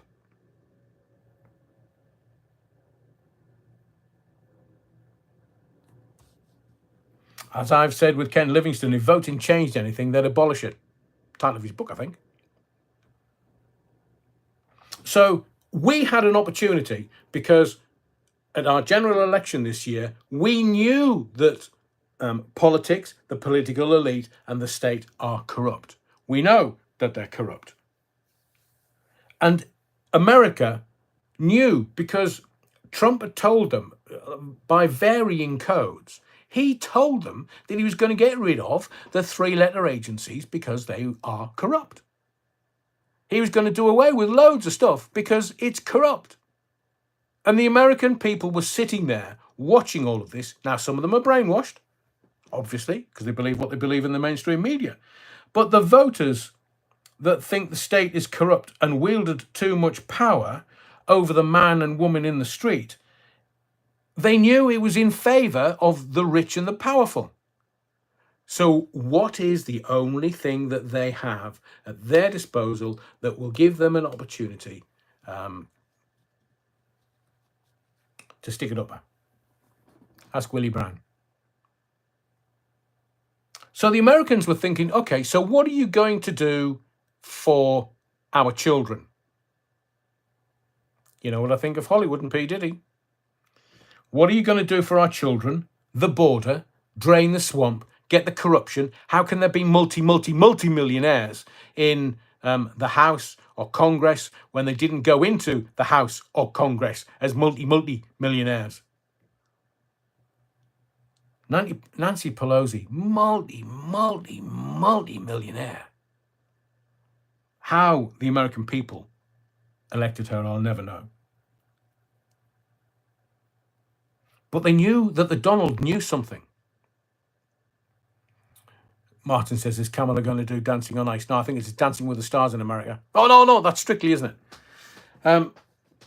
So what about and forgive me for my language this evening. It just, the frustration is enough to make a saint swear.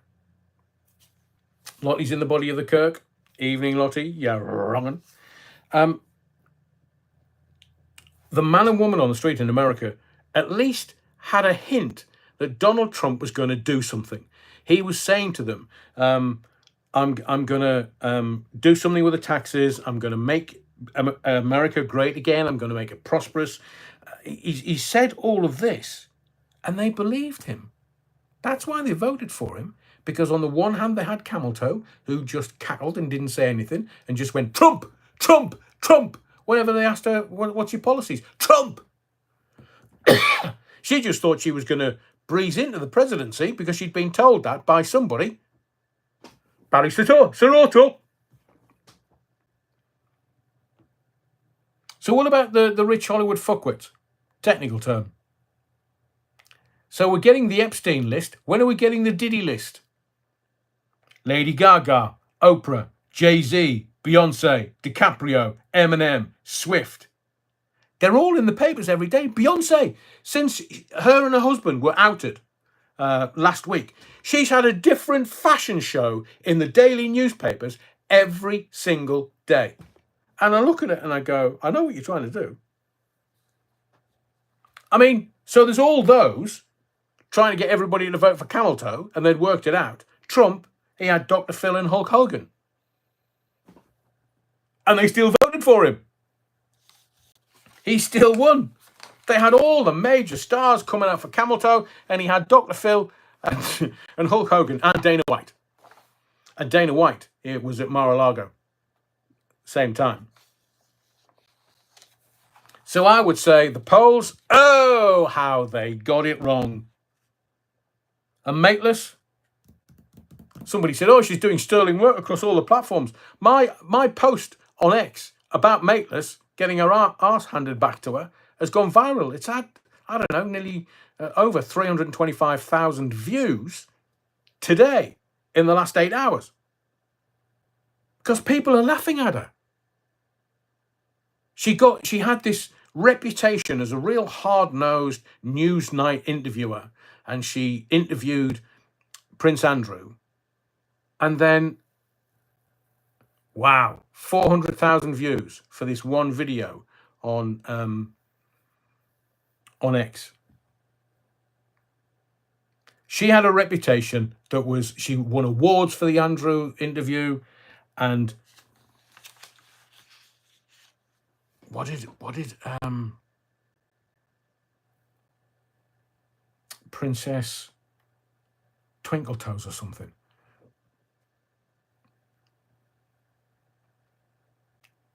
So she's had her arse handed to her. She's flounced off the set, and poor Guru Murthy he's had to cover for her. And there's, this podcast that she's got along with John Sopel. It's called The News Agents. John Sopel backed Hugh Edwards to the hilt. Oh, there's nothing wrong with him. I hope he comes back and he's working soon again. Oh dear, John, that didn't age well, did it? And there's Emily Mateless. All those prizes and lauded for her Andrew interview. She couldn't take the heat last night because somebody knew more than her. Oh, go and watch the video on X at Adrian Allen. Yeah, Topper69 says, hit the likes, you're wrong. So, as again, I'll reiterate, all the things that they put Trump through. Your X account's been locked again. What have you been doing, Alan? Lottie, thank you. Sign up to X and follow me. There's a few. I, in my innocence, think that Elon Musk, along with President-elect Trump, it's going to be the number one, because Hulk Hogan, when he put a few pounds on Martin, I think it's going to go to number one simply because you can, within reason, so long as within legal reason. My Mateless video stands at 422,000 views. Wow. He's got Robert Kennedy Jr., Joe Rogan, Tulsi Gabbard, Naomi Wolf, and Alex Jones, to name but a few. And the other thing that everybody missed was Alex Jones was in the Sandy Hook court case. He was told to pay the families $1 billion. Hasn't got it. So a few weeks ago, he was told that they were going to come for his studio, his equipment. They were going to, the bailiffs were going in, and they were going to take everything that he owned to maximize the cash for the families. Elon Musk stepped in, said, how much is it for? It appears that Elon Musk's just gone, yeah, fine, pay. So the military-industrial complex, they're not happy with Elon Musk, but they can't do anything about Elon Musk. He's the richest man in the world. So that's why Alex Jones is still going, because Elon Musk paid his fine. Can you imagine having a mate like that? What's your fine for, Adrian? Oh, about $1 billion.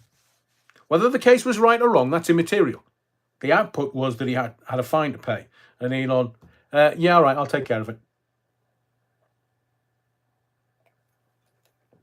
Johnny Ray's got the tea in the Battenberg out.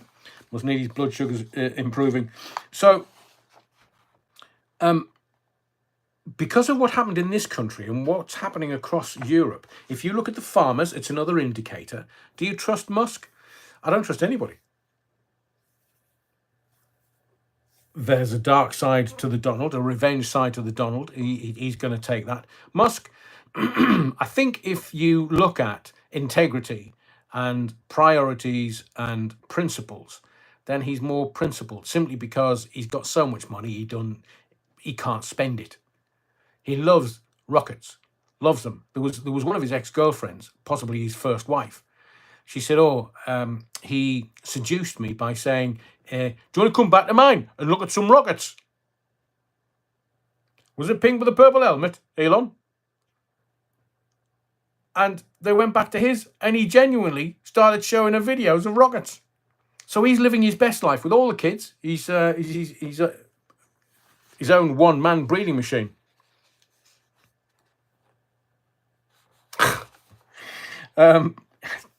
Terry, you're wrong. So the mainstream today are having a meltdown. They didn't expect this. They thought the camel toe was a shoe-in. I'm mixing metaphors there, but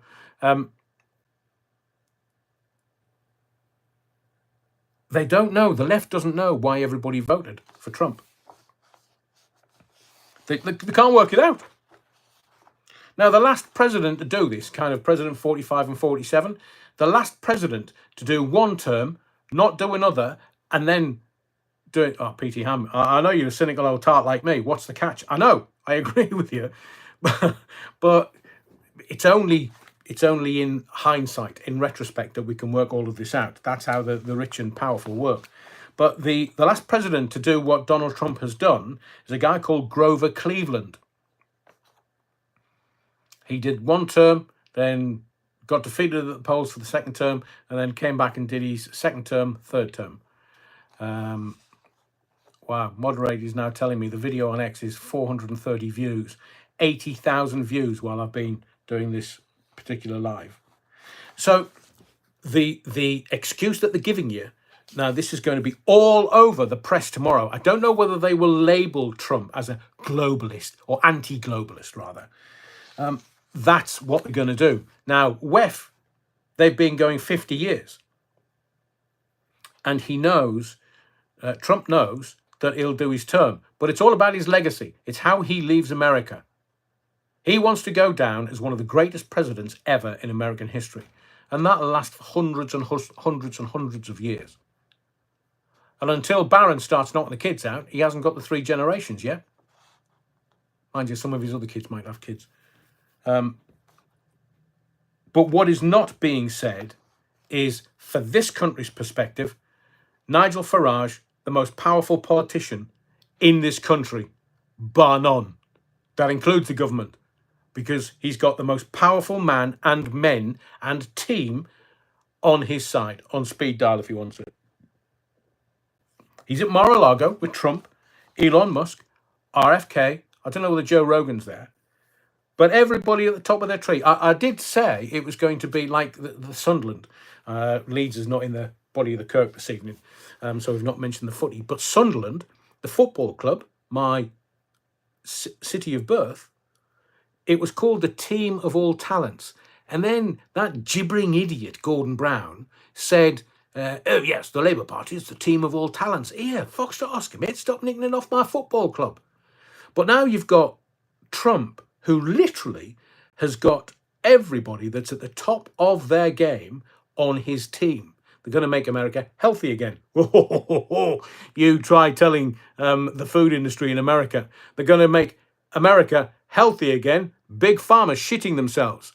Now, from what I gather, this was I saw this just before I came on air. That on this live, that Big Pharma having meetings. They're having crisis meetings about what might happen.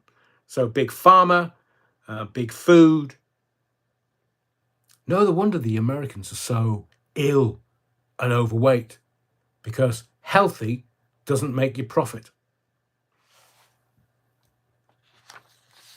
Nigel Farage is now the most connected British politician. I mean, you've got Starmer and Ginger Growler and Lammy, who've all been to WEF, because WEF's very clever. They have 3,000 delegates every year, and they're kind of add-ons. Brilliant, Martin. I thought Big Pharma was Jack Hargreaves. I get the gag, Martin. Brilliant. And modern day, so Starmer would have been out there a few years ago. So he would take his orders. Do as you're told. That's why he looks like death warmed up. Has he divorced from his missus yet? Saying that, he'll probably do a photo op tomorrow or at the weekend just to make you think that he's not splitting from his wife. Is he living with her? Just asking for a friend.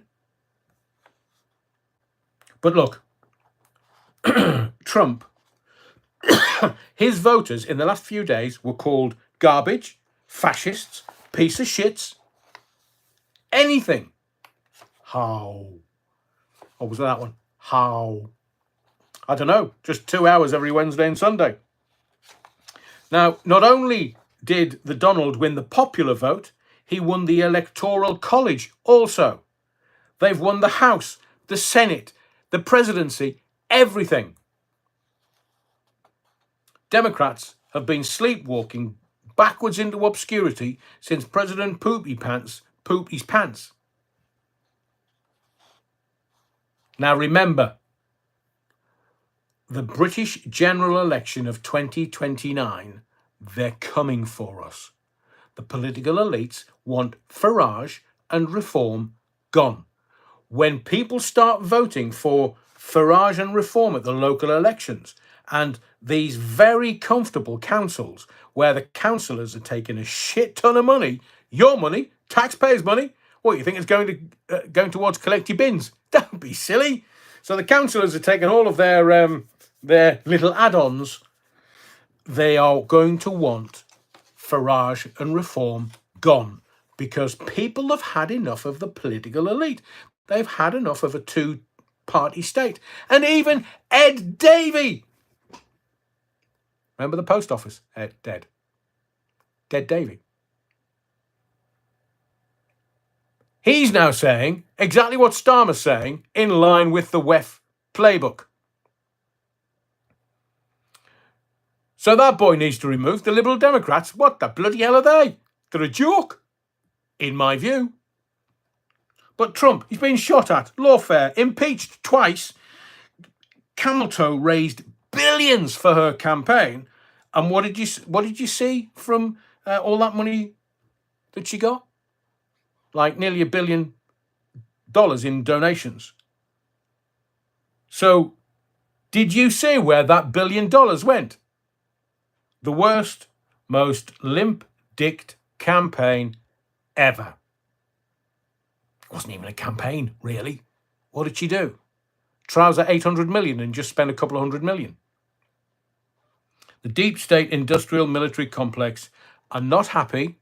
They're going to pull every stunt they can to stop the Donald from being inaugurated in January. It's going to be a wild time. I mean, this was something else that caught my attention a little earlier, because Sniffy come out and went, oh yeah, well, we'll be aligned with America. Yeah, because they're always looking after us with money and stuff.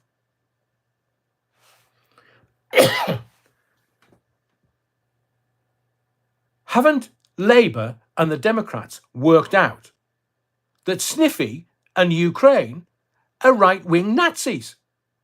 They had a Nazi go to the Canadian, was it the Canadian House of Representatives? Ukraine, right-wing Nazis. But Putin's a communist. So why aren't the left supporting the communists? They're supporting the Nazis. Gates said 20 grand Anthony Gormley blow smoke up me arse party. I remember the names. I remember the story. Is that Nicholas? Yeah, brilliant. So you've got the left supporting the right. And it doesn't exist. Left and right, it's just to distract you. Red and blue, just to distract you. Labour and Tories, just to distract you. Democrats and Republicans, just to distract you. So you don't get it. You don't know which way is up. So can you imagine? The Marxists, the communists, are defending Ukraine, right-wing Nazis, against the communists. How does that work? Because it's all about money laundering. It's corruption. It doesn't matter about their political allegiance.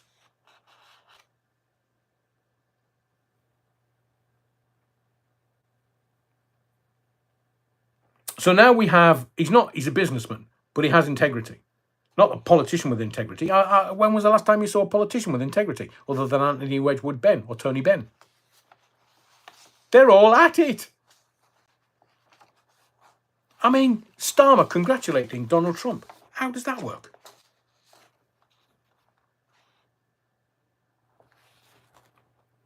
Turns out that Starmer had dinner with Trump a couple of weeks ago. That only came out of PMQs today. What the bloody hell? Nobody said anything about that because they don't tell you. If the mainstream don't tell you, you never find out. And that's why they didn't tell you, because you'd be like, oh, hang on. You had dinner with a Donald.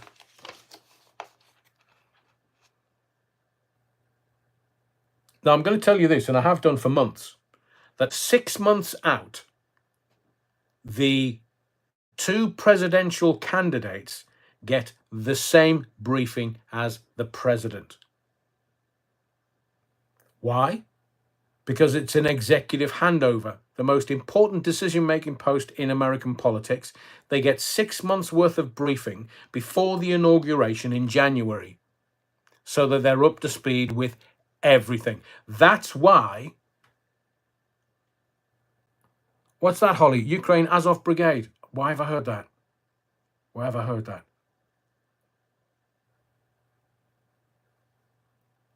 I'll do my work, Holly. Honestly, I'll do my research. Ex-presidents can't drive themselves. Well, 6 months out, they get the same briefing, daily briefing that the president gets, so that when they are inaugurated, irrespective of who it is, when they're inaugurated in the January, then they are fully up to speed. Zelensky's made a statement today. Putin's made a statement today. But I have questions. Because as I say, I might get a bit leery with me language sometimes, because it really frustrates me. But so I'll use Diana, Princess of Wales. I'll use her as the example. So there was wars, varying wars, Africa and the like going on. So the people that manufactured the landmines sold the landmines to, let's just say, one of the states in Africa, for argument's sake. And then when the war stops, the same people that sold you the landmines turn up and go, do you want us to get rid of them for you? It's double bubble. Ah, right. Bad Wolf. During the first phase of the Russian-Ukrainian war, they were a far-right volunteer paramilitary battalion with neo-Nazi and ultra-nationalist affiliations. The left won't tell you that. The Labour Party won't. $3 billion a year to support the Nazis. Do they know what they're doing? Yes, of course they do. The Americans, hundreds of billions. The Democrats, left-wing, to support the right-wing Nazis. How does that work? So the landmines, they sell them, they clear them. Look at BlackRock, Vanguard, State Street. They're all the same thing. They're all one rather than separate entities. So all these American companies that are selling arms and armaments to Ukraine, when the Ukraine-Russia war stops, what do? They go back into Ukraine and rebuild it. And they make more money from rebuilding Ukraine than they did from selling the arms and armaments. It's double bubble, technical term that I've just created.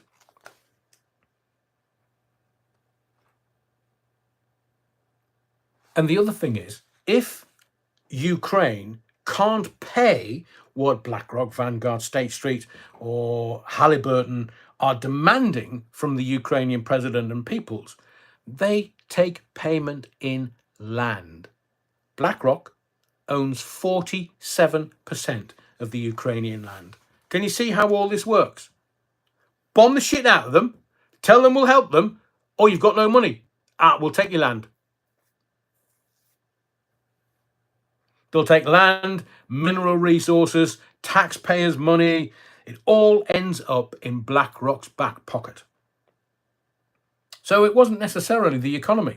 It wasn't revitalizing manufacturing. It wasn't wages. It wasn't jobs that the Americans were looking for and wanting to vote on. It wasn't the stock market. It's all healthcare. Make America healthy again. Make America great again. Make America healthy again.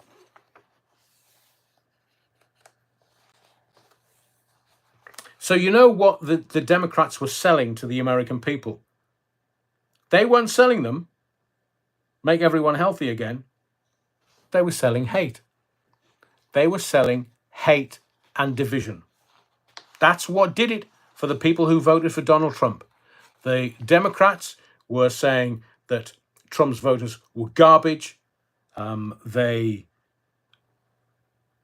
just called them names, loads and loads of different types of names. But Camel Toe lost because she wouldn't change anything. What about values and morals? That's why America's gone really... you can say right-wing because they're all believing in Jesus H. They're all believing in the church. And look, we all know that the Roman Empire just turned into the Catholic Church. How can an empire that big just disappear over a few years? It's turned into the Catholic Church. It's that simple. So Camel Toe didn't appeal to the religious or the Amish or the Jews, didn't appeal to any of the religious peoples of America. And the Donald said something really prescient and deep and profound. He just said, we're not going to have men in women's sports. It's really that simple. But the Democrats were injecting that poison deep into American society. And Donald just come out and said, no, we're not having men compete in women's sports. I can also tell you, because this won't come out in the mainstream media, guaranteed you, my sources tell me that the Houthis have announced a ceasefire within the hour before I came on air at 8 o'clock. And I'm quoting them. Our operations in international waters were purely defensive and we announce their final cessation. So the Houthis are not going to attack the ships, which is the very thing that the Israelis didn't want because of the Ben Gurion Canal. And the Houthis were backed by Iran, so Iran's completely backed off. And do you know what's going to happen? It's going to expose Bibi Netanyahu for the evil that he is. Because if the Americans and the Iranians and everybody around them, all the Arabs around them are saying, we're not going to attack you. Stop what's going on in Gaza. But Bibi won't. Because as long as he's at war, he stays in power. The minute he's not in war, he's not allowed to be in power. The Israelis will have that boy's arse in court quicker than you say, fuck off, Bibi. I mean, I was watching some of these other people who are commentators or influencers, and they were saying, "Oh yes, yes, camel toe, yes, she's going to win by a landslide," and I was like, "How much are you being paid to say that shite?" Rory Stewart, what an imbecile! What? I mean, he's rumoured to have bet 100 grand on a camel toe victory. Spunked that up the wall then. David Lammy. Watch Lammy, Starmer and Reeves all explain why they love Donald Trump. It literally makes me want to heave. So let me give you some context around how things are with the presidency. I'm going to give you the question that sticks in my mind from 2020 is how the bloody hell did Joe Biden get 81 million votes? So I've done my research. I mean, 81 million votes, the most secure election in history.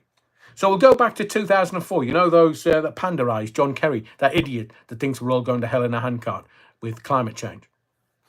He got 59 million votes in 2004. Barack Obama in 2008 got 69 million votes. He then was re-elected in 2012 with 66 million votes. And then Hillary, Democrat Hillary, she got 66 million in 2016, and Trump still beat her. And then Biden in 2010 gets 81 million votes. So how can it be 81 million for President Poopy Pants in 2020 and only 7 for Camel Toe this week? I mean, 81 million votes, as Lottie says, it's in a different league. That's premiership. 81 million. More than Barack, Hillary, John Kerry and Camel Toe. But Camel Toe got 67 million. Around the same as Barack Obama.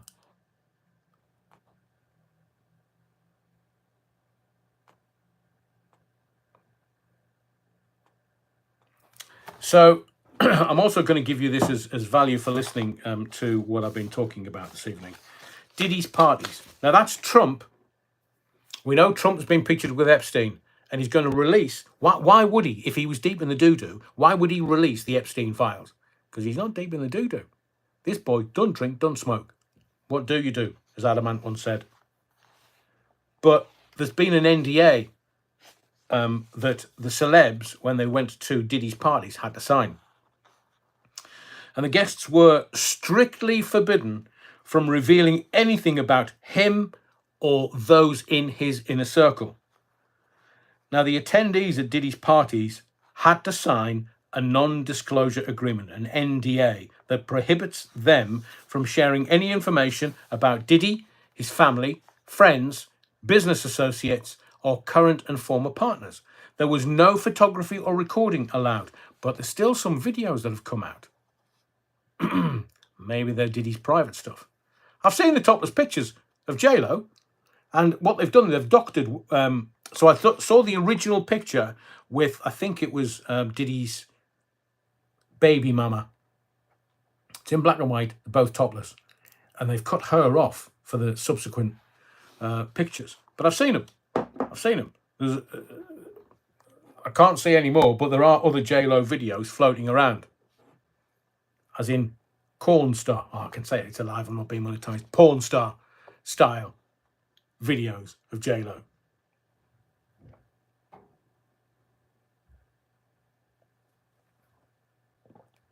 The videos of Diddy are from his and his pals are from Diddy's security system. Yeah, but there are others, because he all the rooms, a bit like the Playboy Mansion, Diddy and Epstein's Island, have got cameras everywhere. Puff the magic diddler. So there was no photography or recording. The NDA specifically bars attendees from taking photos, filming, or recording anything at the event without Diddy's written consent, and that includes sharing images or videos on social media. And it's a long-lasting NDA. The agreement lasts for either the lifetime of Diddy plus 20 years, or a total of 70 years, whichever is longer. This is an unusually lengthy term for an NDA. Now, the restrictions on publications. Attendees are not allowed, or were not allowed, to give interviews, write books, release any information about Diddy or his parties without prior written approval.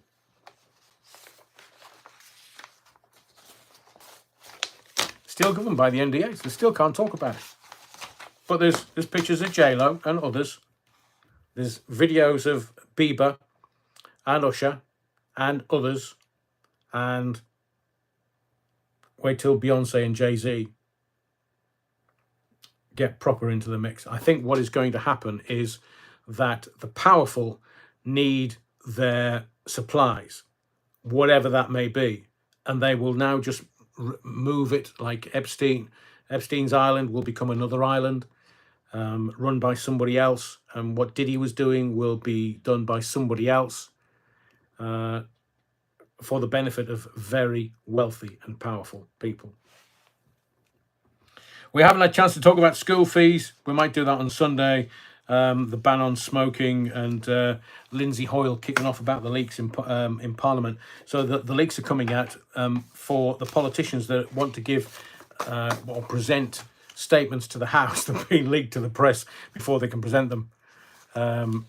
Jay-Z, I wonder what Lincoln Park know then. They know a lot. Those that were at the parties, some of them left because they couldn't stomach what they were watching.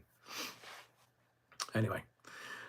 My name's Adrian Allen. Thank you for your likes. Hopefully, you can smash the likes on your way out.